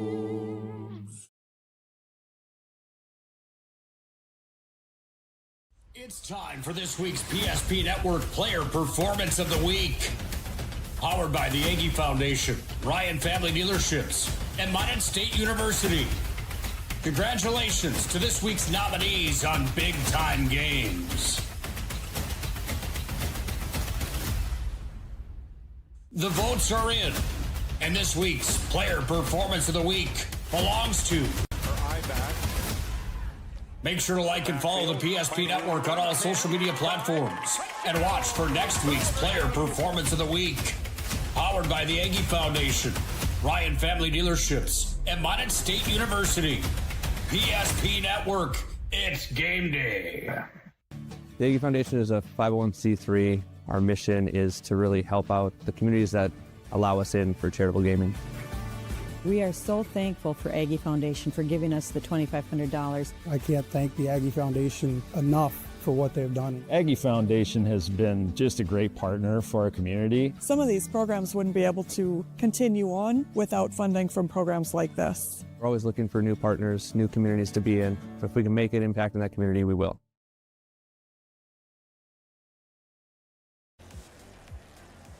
Big thanks out to the Aggie Foundation as they help us bring the Player Performance of the Week. As here's our nominees for this week. Riley Rutledge for South Prairie Max, the top-ranked team in Class A girls basketball. Morgan Schneider, one of the leaders there of Central McLean, a top 5 team in the Class B basketball. Hayden Say for Bishop Ryan, Mattea Messer for St. Mary's, and Garrett Nisley for the Century Patriots. Again, that's Player Performance of the Week. Minot State, Aggie Foundation, Ryan Family Dealerships helps us make it possible. You can again vote each week on our social medias, on PSP Network, on Facebook, Instagram, and Twitter. Well, here is maybe a note. You Legacy, if you're a Legacy fan, might be maybe it'd like to hear. Hazen, Beulah, and Jamestown. If Legacy wins or a Jamestown loss, they have secured the 2 seed tonight. Well, as it sits, Hazen Beulah has taken the lead heading into the 3rd period. Hazen Beulah leads Jamestown 2-1 on the road for the North Stars. So if that one goes if that one in the 3rd period stays suit, that means Legacy will be the 2 seed. If this one stays suit and then that one changes, then we'd have to wait and see up until, I guess I keep on saying Saturday night. No, it's Friday night where Botno plays Jamestown tomorrow night in the Lumberdome. So there you go. Might have to wait for seeding to finalize tomorrow, or we might kind of know a good chunk of it tonight. We'll have to for sure have to wait a little bit with Botno battling there with Dickinson tied for that 7th and 8th seed, and potentially some indications there for the 2 and the 3 seed. But again, as the season goes on, again, final regular season game tomorrow between Botno Rugby and Jamestown. Everyone else finishes tonight. Wilson's already been done with WDA for a couple days, so flash forward and till next Thursday, that's when we meet for the WDA tournament. Catch all the games on PSP Plus. Make sure you get that tournament pass, as we'll throw that up on the screen there for you. Full tournament, $35 of your choice, or you can get all 15 tournaments we're doing, $75. District 6 tournament for girls already started today. They'll continue on tomorrow and finish up on Saturday. Girls District 8 starts tomorrow. Again, make sure you go and get those tournament passes, 15 tournaments. Basketball, hockey, from AA basketball all the way down to Class B basketball. We've got you covered on PSP Plus. Well, let's start talking about the second period, and let's just talk about the game as a whole. And as we get the highlights up on your screen, and it all started off, first shot on the day for Mandan. Well, it ended in the back of the net. Ben Mock chases it down, centers a feed to Jackson Drinkson, and he nets that one past Crumwitty to make it 1-0. And that has so far stood the test of 34 minutes of game action. Well, now you'll see on these highlights a lot of legacy chances to close out the first. They kept on peppering Cooper Anderson. There's Brody Berger with a shot. Anderson diving save, keeps it out of the nylon. A little bit later on, they'll play back, trying to go with a nice little feed there down low. Another spectacular save by Anderson, going right to left across his crease. It'll be towards the end of the first, and now buzzer beater shot here by Bo Raschke, but it won't go in because Anderson has not let one in all night. Sees it well, tracks the puck, keeps it a 1-goal game. Then here's Legacy on the man advantage. Presley McKay tries to take away the eyes last second for Anderson. He swallows that one up. There it is in his mitt, and again, still on that power play. They'll go and try to find a feed here. The cross ice pass. Anderson gets a piece, sends it into the corner, and that has been key of keeping this a 1-0 game, favoring the visiting Mandan Braves tonight. Again, Mandan could jump up to the 3 seed if they win tonight and see Jamestown lose against Hazen and lose against Botno Rugby tonight and tomorrow. Right now, again, as it is on the bottom of your screen, Hazen Beulah is winning against Jamestown 2-1 through 2. So has some implications there. Still, that one's got 17 minutes. This one's got 17 minutes of play. But we could figure out a little bit of that top seeding. We do know Minot will be the 1 seed. Then its Legacy will be 2 or 3. Jamestown could be 2, 3, or 4. Mandan could be the 3 or the 4 seed. Century's locked in at the 5. They're at Dickinson tonight. Bismarck is locked at the 6. They're taking on Minot tonight. Then Dickinson and Botno Rugby right now tied at points. Dickinson has the tiebreaker. So if Dickinson and Botno both win their games, both in regulation, both in overtime, any same result would favor Dickinson unless they lose and Botno wins, or Dickinson wins in overtime and Botno wins in regulation. It would capture an extra point to leapfrog them. Williston will be the 9, and Hazen Beulah will be the 10 in play on the road in play-in games to either Botno or Dickinson. Well, as we talk a little bit about this one back and forth, I mean, Sabres have lit it up on the shots on goal, 20 shots on goal compared to 6. But for Mandan, their first shot has been the one to stay the test of time. That's the one that's mattered. Their first shot on goal, it went through by Jackson Drankson, and just like that, they've been getting the goaltending. They've been playing great defense, getting the way, stop pucks, and that's what you got to do. And sometimes in games, you just got to buckle down defensively. And I like watching games like that. I mean, you saw it kind of firsthand at the Olympics. If you're watching the Olympics, I think it was at Italy and Sweden. Sweden's got all these big NHL-named sharpshooters, and Italy has no NHL players on their roster, and yet they were hanging toe-to-toe with them for multiple periods. They knew the game plan. They knew they were going to get outshot majorly. I think they were outshot 50-10 at the end of 2 periods or something of that nature. But, hey, you just sometimes just got to buckle down. You get that early goal for Mandan. Now it's just about keeping that puck out of your net for the next 17 to come out here victorious and maybe keep that little bit of slice of hope to try to jump Jamestown for that 3 seed. There's a score update there at the end of 2. Minot up big over Bismarck 7-3. 2-2. So there you go. 7-2. Minot over Bismarck. Hazen leads over Jamestown 2-1. Mandan leads over Legacy 1-0. And no score update yet from Dickinson and Century. Well, that's going to do it for the second part of the Charbonneau Car Center intermission show. So when we come back, it's time for the third period action right here on the PSP Network.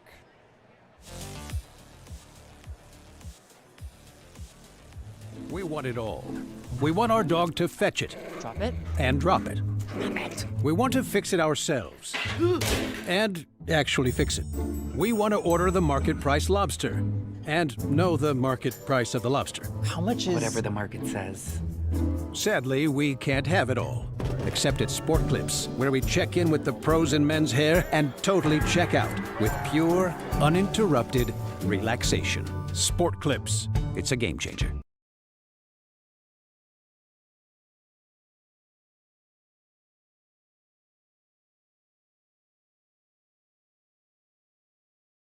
At Shots Crossroads, we make 8 gallons of homemade ranch dressing every day. So you can smother your dinner salad with it, dip those crispy golden french fries in it, and dunk your breaded chicken strips. You can even cover your... Wait, no. You can't put ranch on steak. Or can you? Shots Crossroads. Don't forget the ranch.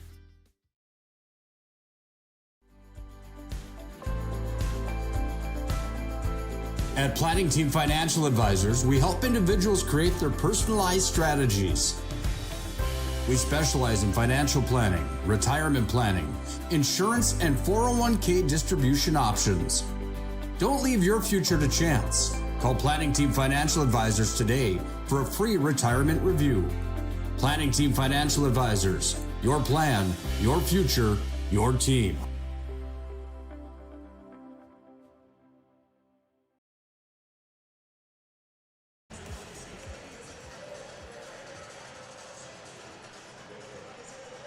Well, we've had an action-packed first 2 periods of play.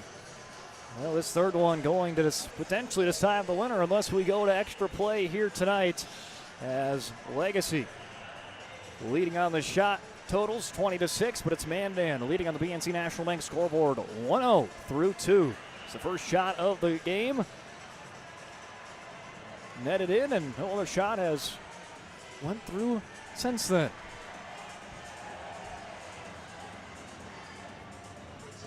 As referee going to do a little bit of ice repair right there at the Bobcat logo. And it looks like, well, they'll just work on it just a bit more here as players get settled. Bring out the old water bottle, the old little puck trick. We'll see how these two teams come out. Legacy has had obviously the more shots on net, but and maybe a little bit more zone time, but both teams have kind of at points have won into this neutral zone back and forth battle where you just kind of battle for possession. And we'll see who comes out of the gate swinging. Do you see a big push here for the Braves to start? Or do they wait for a counterattack? Because they're already up. Do you just kind of see if the Legacy comes out swinging? Or do they play the counterattack game? Wait till the Braves make a mistake. As back behind Anderson, Gobb avoids a stick check there from Garley. Tries to advance it up to Skalski off the boards, picked up by Johnson. Johnson sails between a couple of Sabres, turns it over to Raschke. Raschke quickly plays that one along the boards. Jerome on top of it. Keeps it fair, tilting on the blue line. Backhands one into the direction of Bo Raschke, who's going to fight Johnson for the puck there. Down the boards to Gobb. Gobb, high saucer in the air. A wibbly-wobbly puck going to go all the way down the ice for an icing with 16:07 remaining in the third.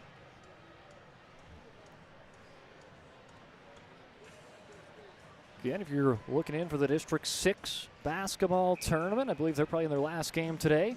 or District 8 girls basketball tournament tomorrow. You can find it on PSP Plus. Make sure you get your tournament subscription. We also have the WDA tournament and 12 others here in postseason. For basketball and hockey, a lot of tournament coverage coming your way here on PSP Plus, so make sure you get your tournament subscription passes. Puck taken by Drankson. He's got the lone goal tonight on his first shot of the game. Drankson, stick checking against Davis. Plays it on the blue line, will not be able to be sealed there by Lobeck, so he'll have to skate backwards, and now he'll flip it forward, pod into the glove there of Miller. Miller to Madison. Poked away by Schwann. Schwann turns around. No other Sabre home. Mock takes it away. Now Renz gets it right back. And Carter Madison has jumped up from third line to first line after getting the injury from Harrison Johnson, who he suffered last week against the Century Patriots. Raschke settling in the zone. He'll get it, extend his length out there, trying to poke it in the direction, but it's hauled in by Drankson, quickly firing a shot again into the corner. 2 minutes down here in the first. Puck gets by the Mandan Braves blue liner, but Cole Gobb quickly wins it, plays it down the ice again. We've seen a lot of this, kind of back and forth, kind of neutral zone, and then you see the barrage of attacks that kind of happen in between. Barrett, shot blocked by Raschke. Barrett will try to get there. He overskates the puck. Raschke extends it. Tamed down by Johnson, who maybe avoided a big play there for the Sabres that was coming up if Jerome could have got that puck on his blade. Another icing by the Sabres will go right back to the Mandan offensive zone. Not a single shot on goal has been marked here in the third period to start. I know it's the third period, but maybe a little bit of feeling each other out here of the game plan of their opponents. We'll see this one continue to ramp up as we go on in the closing. Each minute. This one's going to start picking up intensity-wise. It's already. Walker off the boards, works to his backhand. Adam Walker turns around, tries to leave it out for Krause. It's taken away by Presley McKay. Presley McKay finding it out to Garley. He's got Jerome with him. Garley. Jerome hits a pick, but it's going to be interference. Jerome was trying to be a little bit of that pick play, the screen play, and maybe lunged at the Brave there, and that is going to put you in the box for interference. Correct call there by the referee. We saw that on the opposite side of Mandan. Mandan player doing that to a Legacy player in the first period or second period, and now vice versa on that interference call. Both teams are just trying to buy some ice, open ice for their teammates. That's going to cost Jerome 2 minutes in the box and send Mandan on the man advantage for the next 2 minutes, unless they score their second goal of the night. Anderson tames the puck down, hard back check for Schwann, but now that's going to open it up on the numbers game if they hurry. Lobeck sails in, makes a man miss, chips a pass into the direction of Mock. Mock gets it in the far corner. Lays it out to the blue line. Gobb to Lobeck, can't tame it down. Schwann trying to jump in on the play. Renz swing and a miss. He'll cut back and play it to Miller. Miller lobs it down. 3/4 of the ice, right to the blocker of Anderson.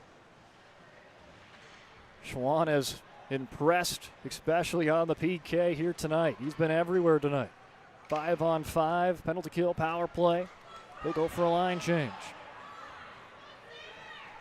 Renz, short-handed. He'll just play keep away.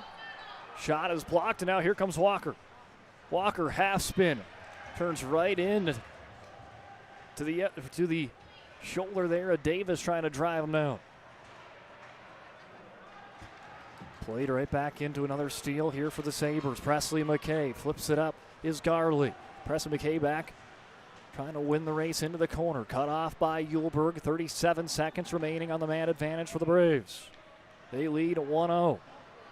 Not a single shot has been put on goal on either side here in the first almost 5 minutes of the third. Presley McKay plays it off the boards, hits off a Braves leg, right to Garley, trying to make a man miss. He does. A breakaway, shorthanded, can't get the shot off. Kraus denies it. Big time shot block for Braden Kraus. Helping keep this one a 1-goal hockey game.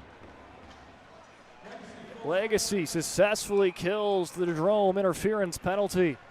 And an icing will send it down to the ice, and they'll have an offensive try.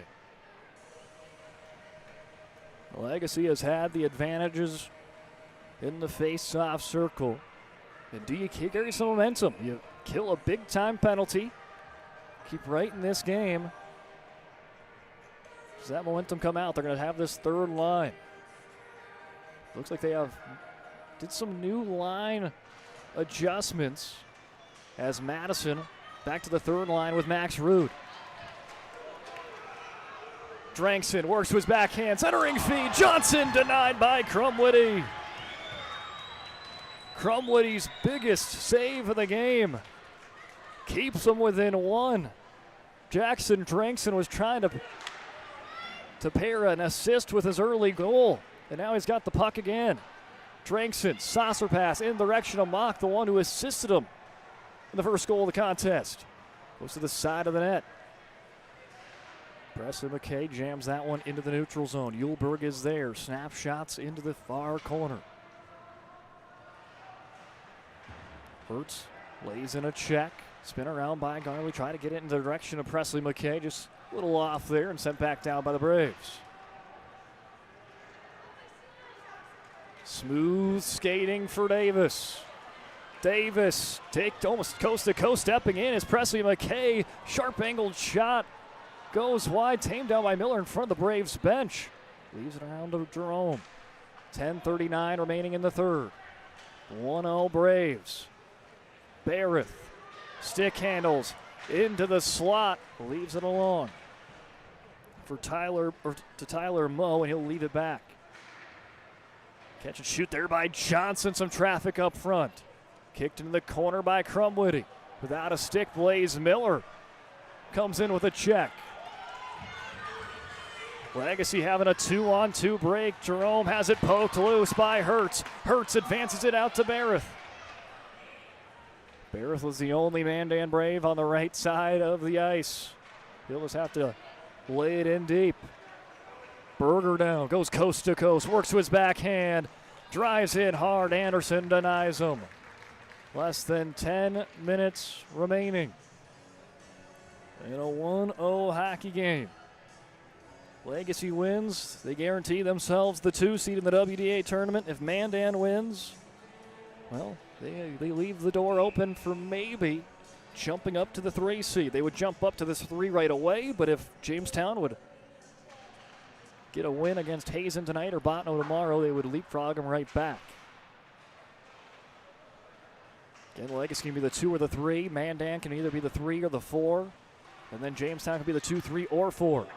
Sharp little deflection up front there. Nice shot there for Raschke.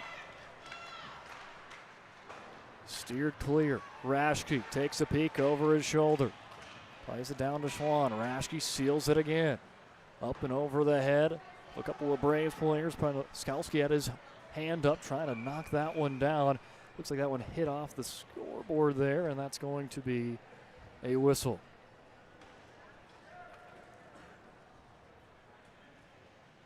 Thanks out to BSN, as well as Northern Plains Heating and Air, Minot State, Stevenson Funeral Home, Florida One Carpet Ceiling in Dickinson.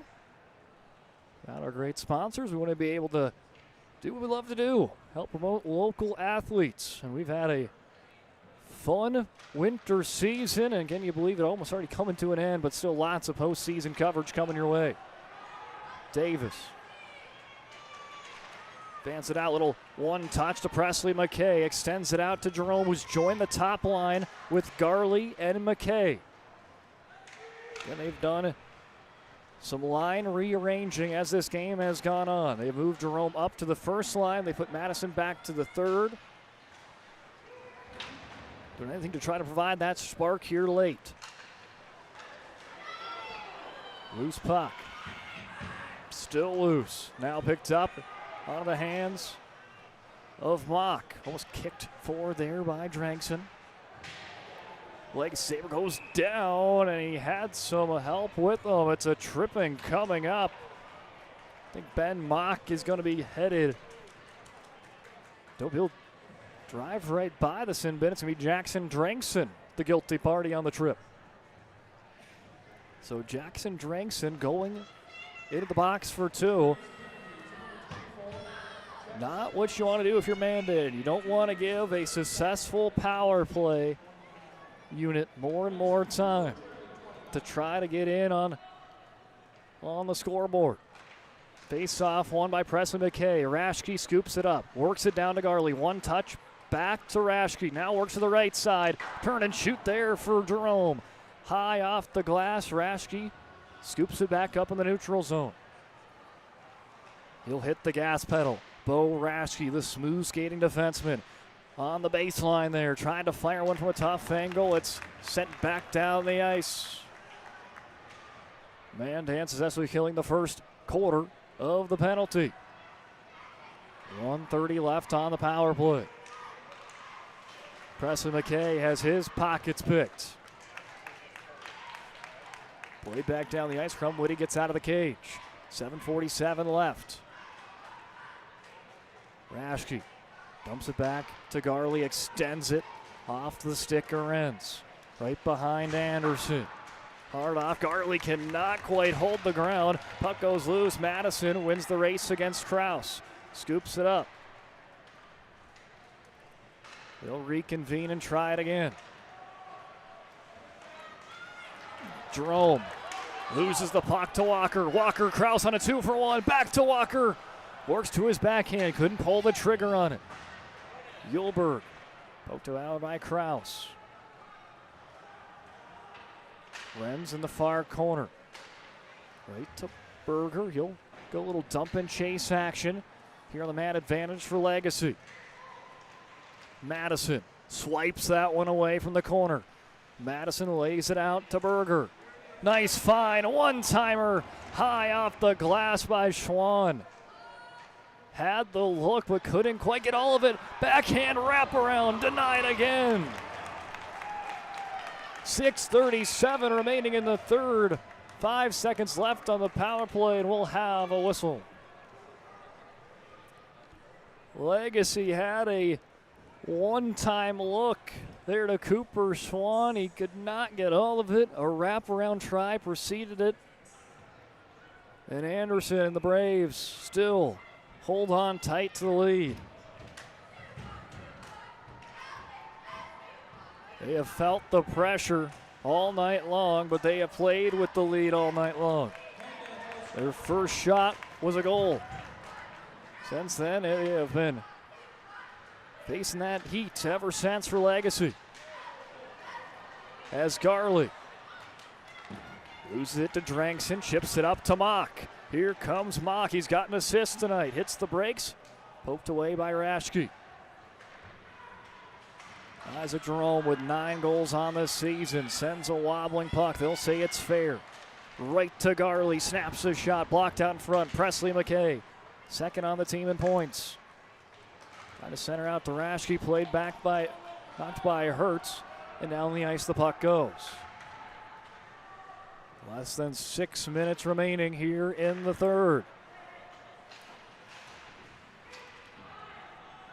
Madison sends it down deep. He's hot on pursuit. As he's now on that, kind of playing on that second line now. Schwann jumps into the play. Cooper Schwann, snapshot, just wide. In the second line, they have had their fair amount of chances. Hertz to Krause. Puck losing the slot. Crumwoody, it got all the way to him. He'll just right pad that one away. That's how you just drive the play. Just skate with the puck all the way down to the middle of the ice there, right into the slot. Loose puck as Legacy would have had a touch up. They're just going to let that one go. Allow Adam Walker to go the opposite end with it. Barrett trying to play it off the boards. He'll chip it down, and Hey, they're fine with letting some precious time tick off the clock. Send it out to Walker. Did he get a piece of it? They will say no, and it will be an icing. 4:37 remaining in the third period. And have some score updates there. Minot and Bismarck still 7-2. Jamestown has tied it up with 8 minutes to go in the third. So 2-2 with them and Hazen Beulah. Face-off won by Legacy. Bo Raschke on the blue line. Trying to get it to Presley McKay. Loses there from a second there by Lobeck. Legacy picks it back up, sends it down as Raschke along the boards. Garley to his backhand, finding Presley McKay with 4:21 remaining. Now Jerome in the far corner. Drankson all around it, trying to work it up to Mock. They get it out of their defensive zone. Time ticking away on Legacy. The win to secure them being the second seed. Up and over. Picked up by Berger. I mean, very similar routes between a 2 and a 3 seed. Just really the difference is that opening round matchup. Everything else is pretty much the same route.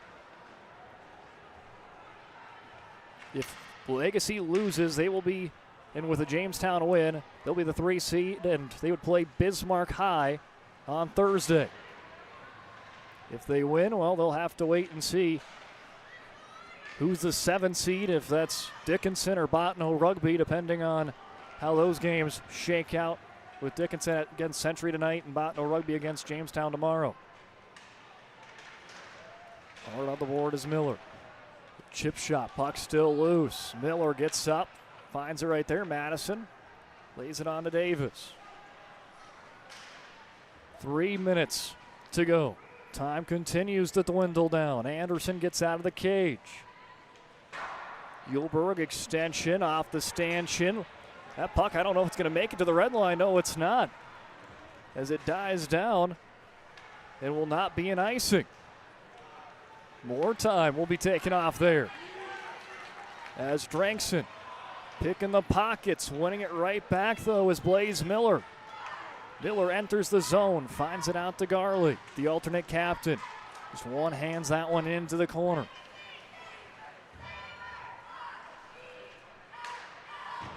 And here comes a chance for Mandan. Trying to put this one on ice is Mock, and Raschke gets his stick in the way. Almost had a one-on-none. Now here comes Legacy. Presley McKay finding the edge. Presley McKay could not quite get it on the forehand. Garley. Down low, Berger leaves it across. 1:57 to go. Centering feed, not tamed down by Garley. Presley McKay going to give it a whack. Sent down the ice. Crumwitty out of the cage. Oh, just wide of the empty nets. An icing with 1:46 to go. Does Crumwitty go back in the cage? That's the question. No, it looks like he's right going to stay put. So they will start it out. 6-on-5. They're going to keep that cage empty. And they'll have some time to talk about it. A First International Bank and Trust timeout. You find them online at fibt.com. Well, let's take a quick break. When we come back, we're having the conclusion of of this one in regulation in the third period. 1:46 remaining in a 1-0 hockey game. When disasters strike, we don't just clean up the damage, we rebuild what was lost. With over 75 years of experience, we turn disaster zones back into homes, businesses, and peace of mind. From cleanup to repair and full restoration, our trained professionals are with you every step, so you're never facing it alone. Because when you hire trained professionals, you get trusted results. Call ServPro in Minot, Bismarck, or Williston today.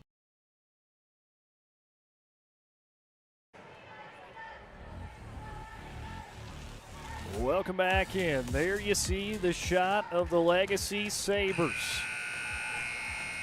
They've outshot their opponents 22-8 tonight, but yet to find and light the lamp. Well, they've got a minute 46 to try to extend this game. They pulled their goalie, and they will start it about 6-on-5, and a big face-off coming up. They have won the face-off battle tonight. But this one bigger than any of the other ones that came before it. Less than 2 minutes to go. Big time face-off, ready to go. Presley McKay does win it for Legacy. Right to Raschke, flips it out to Berger. One-timer, and it's in! Ben Gurley says, let's tie this one up with 1:40 to go. A picture-perfect game plan coming out of the timeout, and Ben Gurley extending this game, at least potentially. Plus, we get another goal here in the next 1:40. What a setup, and it comes down to winning the face-off draw that they have done time in and time out here today. Presley McKay wins the draw, and a great setup. Garley taking advantage.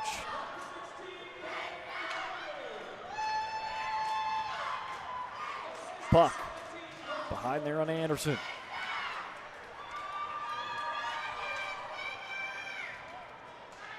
So Garley with the goal, I believe it was Berger and Presley McKay getting in on the assist. So there you go. With 1:40 remaining, Ben Garley with the goal, assisted by Brody Berger and Presley McKay.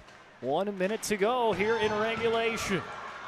Braden Krause going to try to get Mandan back in front. Will not be able to on that one. Crumwood with bad save. Bad connection with a line changes. Lobeck.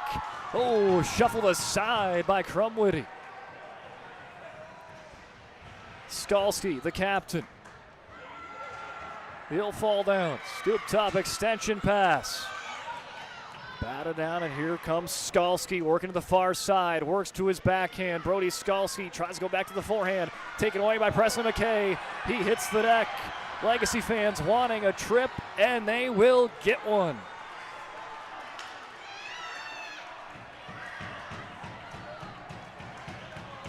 Legacy going on the man advantage. Time was still rolling off. I think they might be putting time back on the clock. And I think that's what they're going to be talking about. Because once play was stopped, the clock continued to roll. I didn't quite catch of how much time was on, unless they'll just play it as it is with 20. Nope, yes they will. An extra 5.5 seconds has came on the clock. So 25.6. A face-off coming up. Another big one. Presley McKay going to win it again for Legacy. A little bit of almost a kind of a tie-up. Was Walker chips it down loose to Yulberg. Yulberg sending it down the ice. 12 seconds. Down to Raschke. 10. Will they have one last whack at it to try to end it in regulation? Presley McKay jumps over a teammate. And that will do it for 3 periods of play, as Legacy getting a late goal in the 3rd period, and that is good enough to force overtime. And that's the play that's going to take us into the break.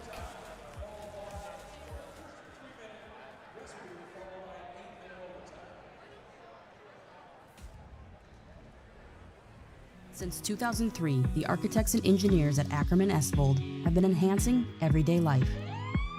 From response times to commute times, we've helped create critical infrastructure, enhancing highway safety, flood protection, and public education. And we're no stranger to enhancing fun, family outings, and even game time. Ackerman Esvold, working to enhance your everyday life.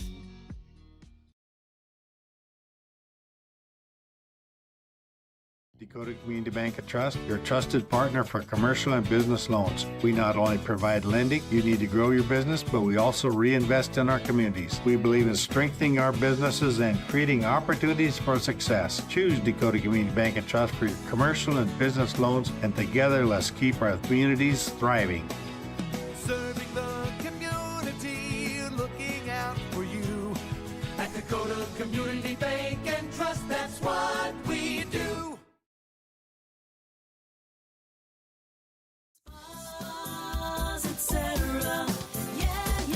Spas Etc. is excited to introduce the addition of the Master Spas line, including the Michael Phelps Swim Spas. Enjoy the relaxing health benefits and enjoy 0% financing up to 72 months or up to $5,000 off on all spas and swim spas. You'll also find $2,000 off the MSRP on all pools and saunas. Come check out the outstanding lineup of Master Spas at Spas Etc.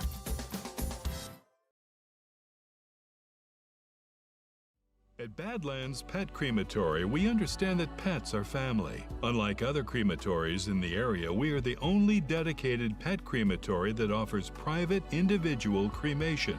One pet at a time, 100% guaranteed. From start to finish, we personally handle your pet with the utmost care, ensuring that you receive only your pet in return. Choose Badlands Pet Crematory, because saying goodbye should come with certainty and trust. There is the Legacy Sabre bench. And with $1:40 on the clock, they tied the game up. They took a timeout, and it was picture perfect. Let's take a look at it. This is what tied it up. It was a face-off win by Presley McKay. Brody Berger, one-timer to Ben Garley. Go celebrate with the student section as they have forced overtime heading in to closing out that third period. Well, now we got the Mandan bench. They were playing with the lead the entirety of this game. They scored in the first, $1:15 in the game, and then they led it all the way back to the final $1:40 of this game. So it played with the lead pretty much the entire way, but saw Legacy tie it up right before it went final. And now we'll see if overtime is enough to decide a winner. But with that being said, this is what I believe if Legacy still has a chance here now, they just needed a win. It didn't matter regulation or overtime loss. Regulation or overtime win, to get that 2 seed. So that's still in play.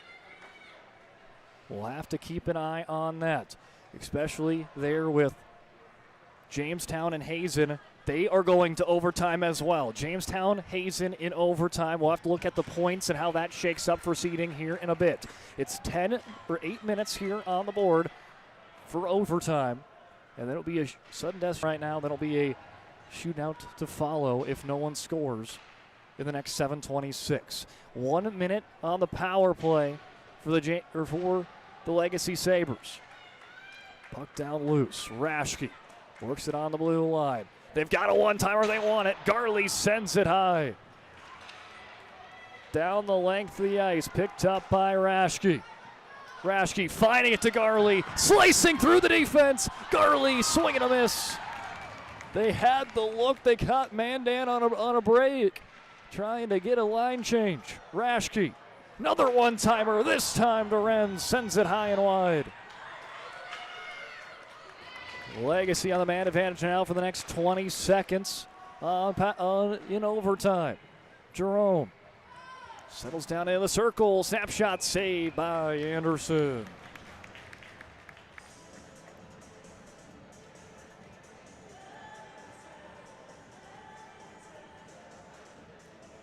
If math is mathing for me with Jamestown going to overtime, that might have just secured Legacy as the 2 seed. Again, we'll look at that during the post-game show, but with Jamestown going to overtime tonight, that might have been just what Legacy needed, especially with them in overtime as well for the extra point. Full strength. Mandan has killed the penalty. Mock down low. plays it off the boards. Shot from Johnson. Lots of traffic, but won't matter. Crumwitty with the save.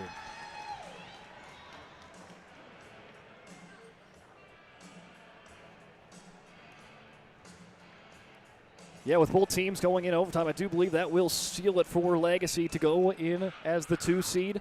Because at the bare minimum tonight will be 41 points. Bare maximum for Jamestown is 38.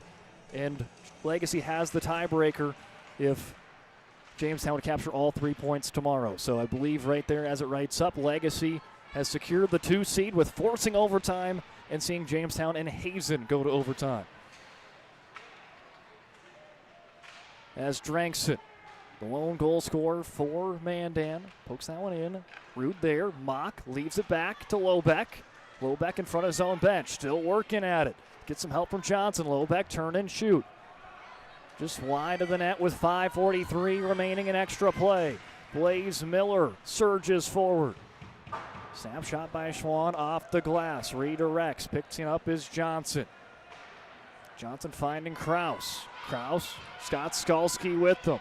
High flip in the air into the glove of Crumwitty.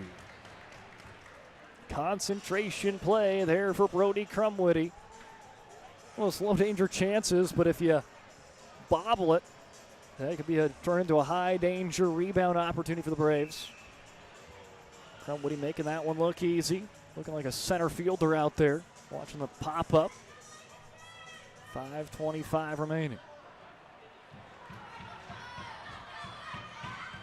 Isaac Jerome surging into the far corner, loses the puck, he'll dish out a hit. Deflected it right into the midst of Cooper Anderson, who's continued to be solid in this one. Anderson has had a 208 goals against average tonight.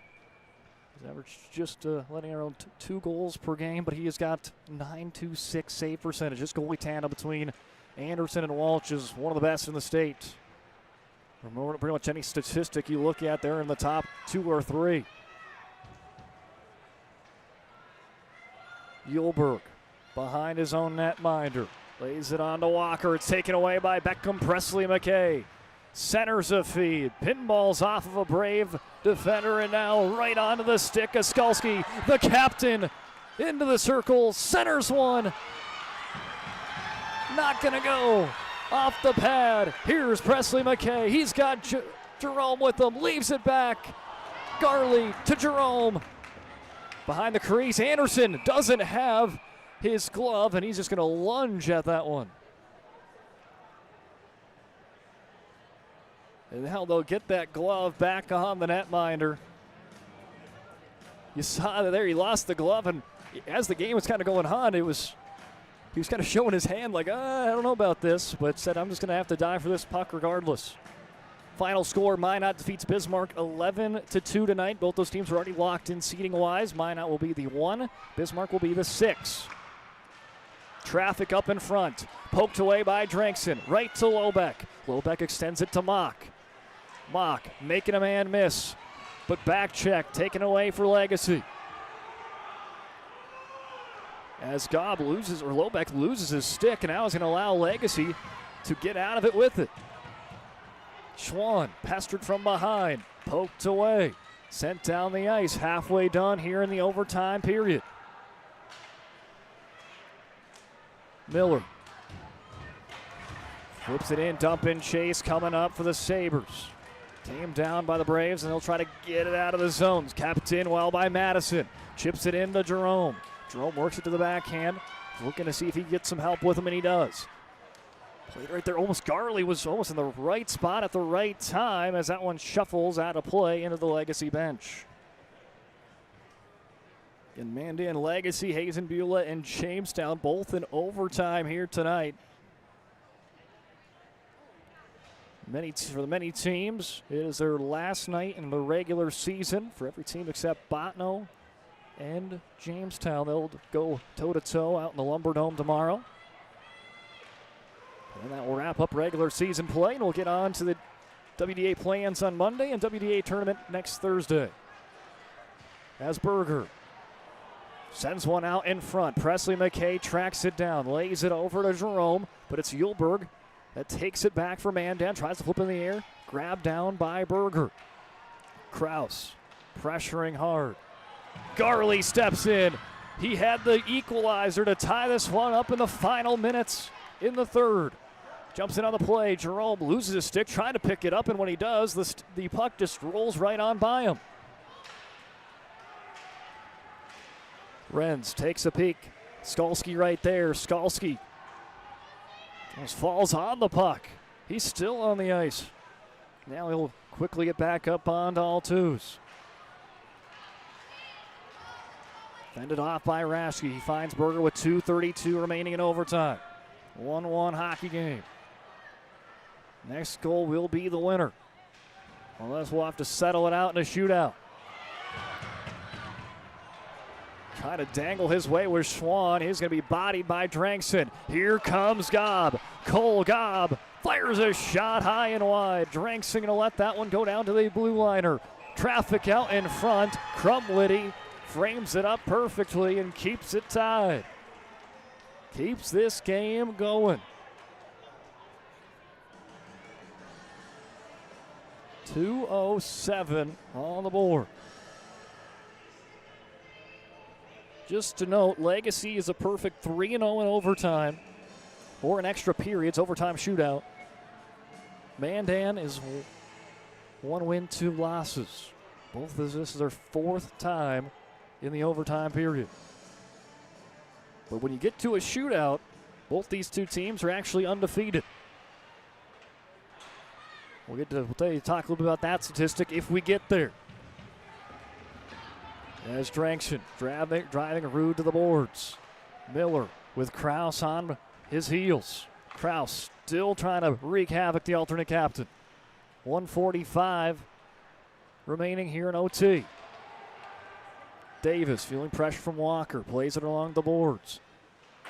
High up in the air by Blaze Miller.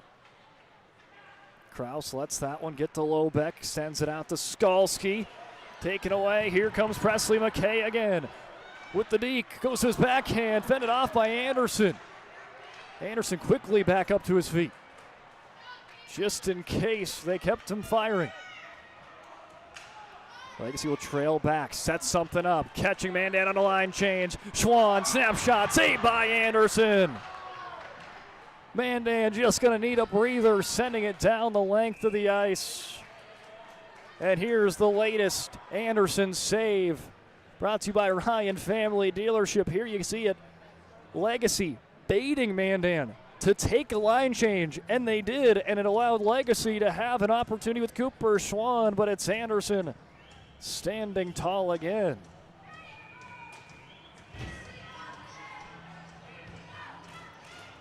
Face-off won by Mandan in their own zone. With 1 minute remaining here in overtime, we've got a whistle with 56.4 on the board. Thanks out to BNC National Bank. Find out on bnc.bank.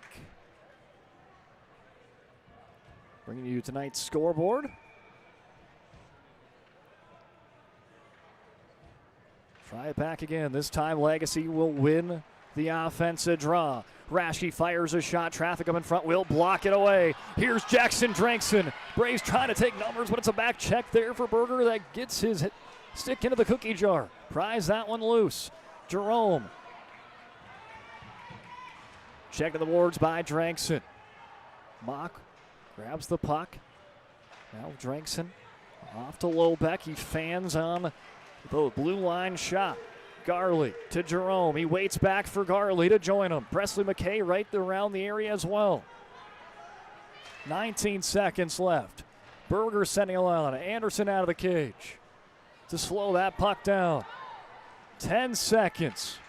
Raschke with one more look here for Legacy. Sends it down a dump and chase. Gobb fending it away to Walker. 2 seconds. And we are going to a shootout. Well, you play 3 periods. That's not enough to define a winner. So let's play an extra 8. Well, that wasn't enough to decide a winner. So we're going to a shootout between Mandan and Legacy here tonight. Well, these two teams They are some of the best inside the WDA for a reason, both on the top half. Legacy in at that 2 seed.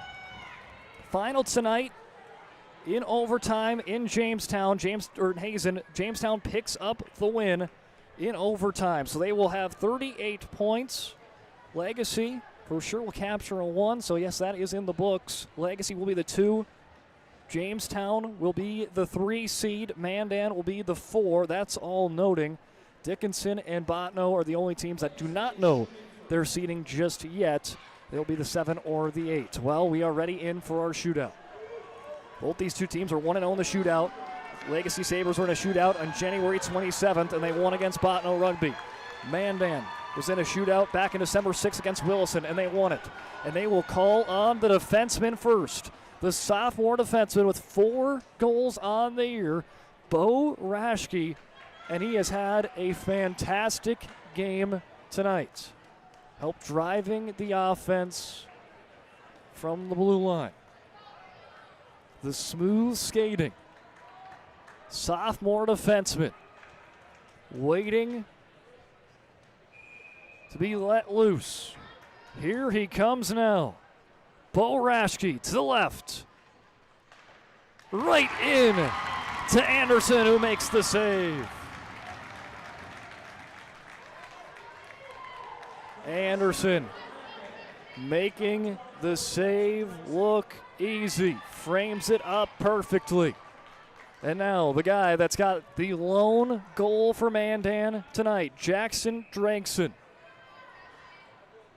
The junior forward, who's netted his 6th goal on the season earlier. Right down the slot. Patient, backhand, gloved in by Crumwoody.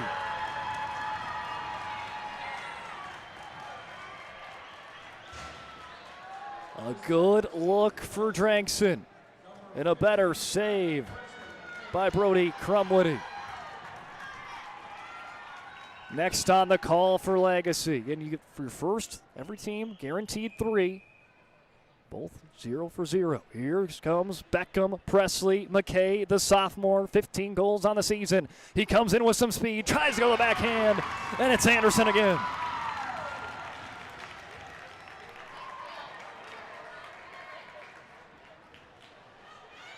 Their leading point getter and goal producer is up next for Mandan. Trying to put the pressure on Legacy if he scores.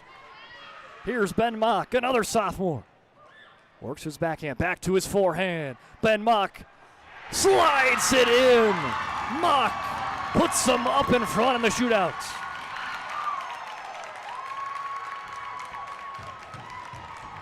And the pressure is on Ben Garley. He needs to score to the shootout to advance. Anderson makes the save, the Braves would win. Garley finds his way to beat Anderson twice.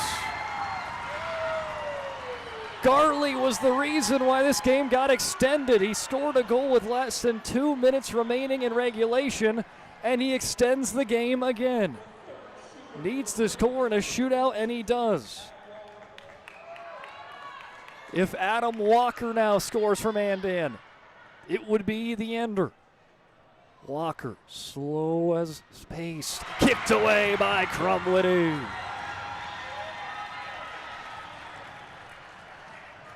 Crumwoody denying Walker, and that now sets it up. Sets the table for the sophomore forward, Kyler Renz. 9 goals on the campaign. 16-point season for the 10th grader. Well, you thought the last pace was slow. This is even slower. Renz inching down, and he snipes the far corner. Kyler Renz puts the Legacy up 2-1 in the shootout.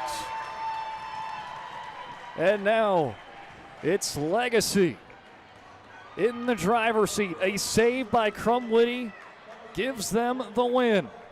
Trying to extend it, Brogan Lobeck, another sophomore giving the opportunity. 5 goals on the year for the lefty.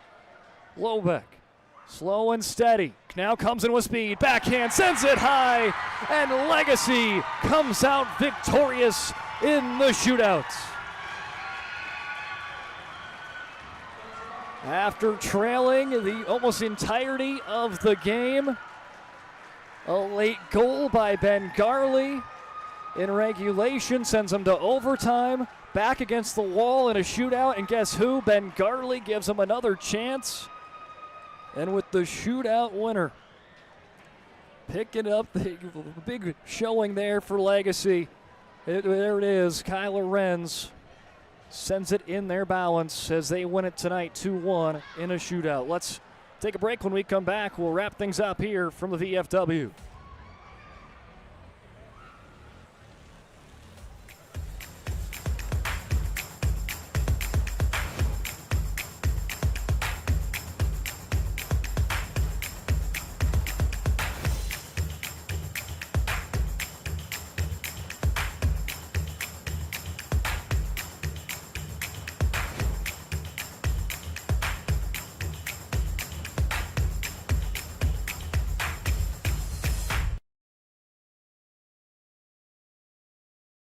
We started with small beginnings. And just like the visionary entrepreneurs we serve, we turned an idea into reality. BNC National Bank, where possibilities begin right here at home. This presentation on the PSP Network is proudly brought to you by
Make sure to like and follow PSP Network on all social media platforms.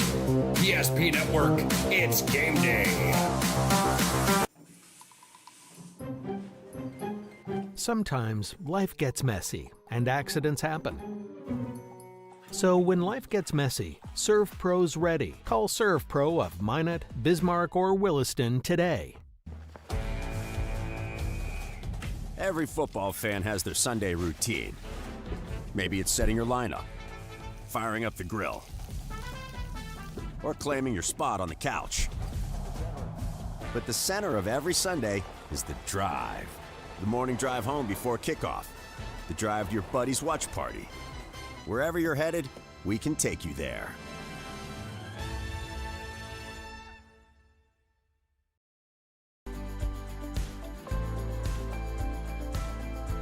At Planning Team Financial Advisors, we help individuals create their personalized strategies. We specialize in financial planning, retirement planning, insurance, and 401k distribution options. Don't leave your future to chance. Call Planning Team Financial Advisors today for a free retirement review. Planning Team Financial Advisors, your plan, your future, your team.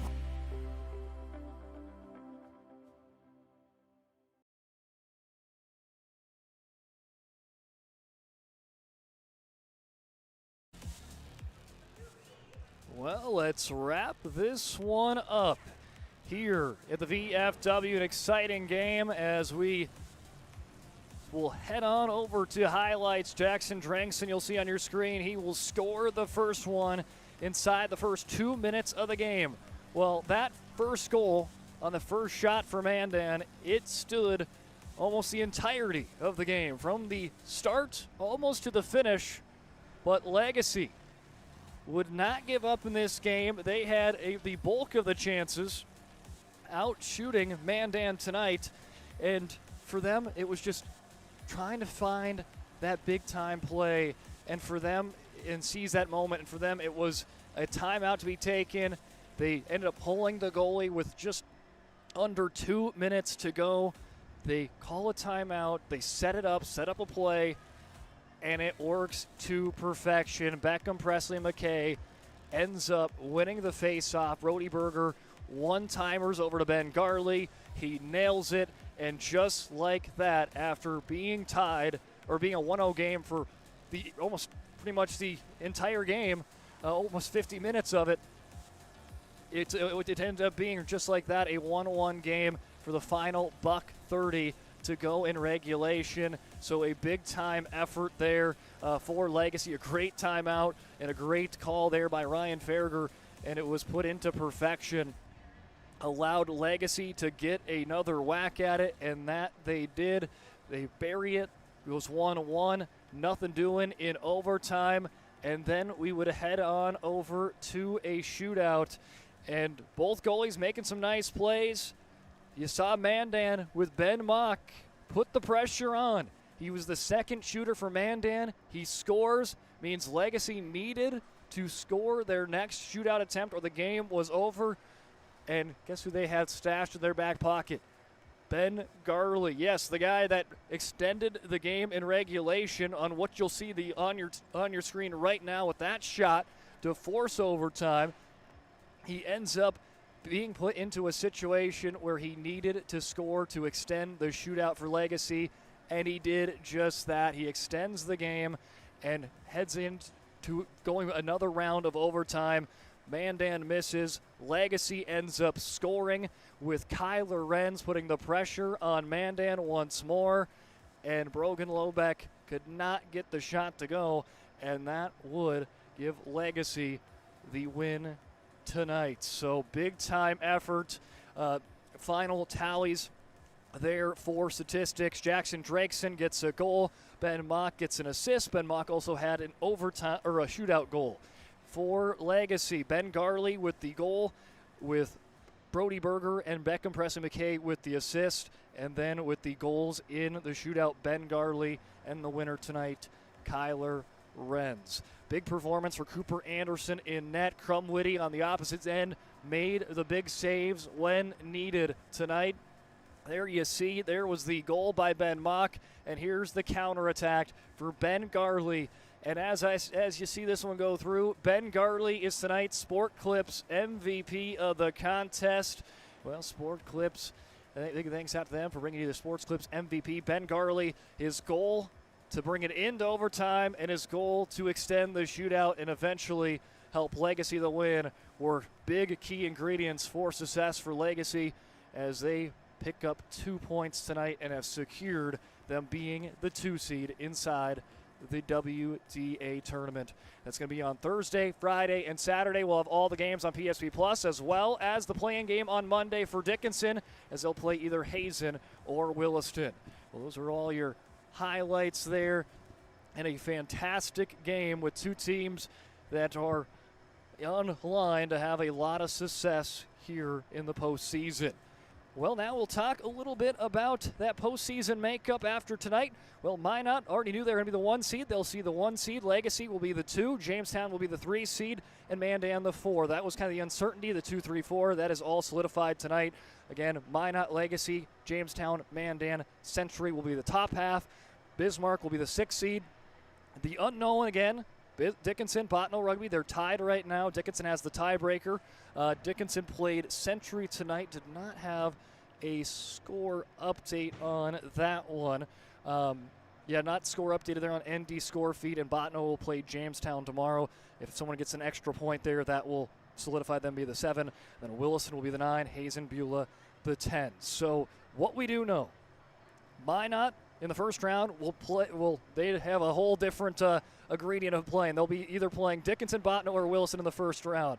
Legacy will be playing either Dickinson, Bottineau, or Hazen in the first round. Jamestown will play Dickinson, and Mandan will play Century. That looks like that will be a very entertaining matchup there. Mandan and Century slated in as the 4 and the 5. Well, that's going to about do it for myself. Brock Widener on the broadcast. Big thanks out to John Haugen. Great camera work as always. Big thanks to all of our great sponsors make these broadcasts possible. But before we sign off, do want to get out that schedule coming your way this week. Again, some more games Friday and Saturday. AA, WDA hoops doubleheaders tomorrow. Dickinson at Mandan, Minot North versus Minot High, and Century versus Legacy. All caught on PSP Plus on YouTube, or PSP Network on YouTube. Then on PSP Plus, got to get the subscription there for girls hoops, District 6, District 8 on Friday and on Saturday. So we're getting into that postseason and postseason hockey coming up next week. Again, play-in games on Monday. We'll have the Dickinson play-in game. And then we will have the entirety of the WDA tournament Thursday, Friday, and Saturday. Make sure you head on over and get your subscription pass over at PSP Plus. Got 15 tournaments going your way already, starting with the District 6 girls tonight. District 8 tournament starts tomorrow. Again, that Premier Pass $74.99. Well, that's going to do it for us tonight. Big thanks out for you joining us in an exciting matchup as Ben Garley, our Sport Clips MVP, Kyler Renz gets the winner in the shootout as Legacy wins it 2-1, and they secure the 2 seed. Mandan with a hard-fought game and an outstanding performance by Cooper Anderson. They will be the 4 seed come on Thursday. Well, until then, have yourself a great rest of your nights. This presentation on the PSP Network is proudly brought to you by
Make sure to like and follow PSP Network on all social media platforms.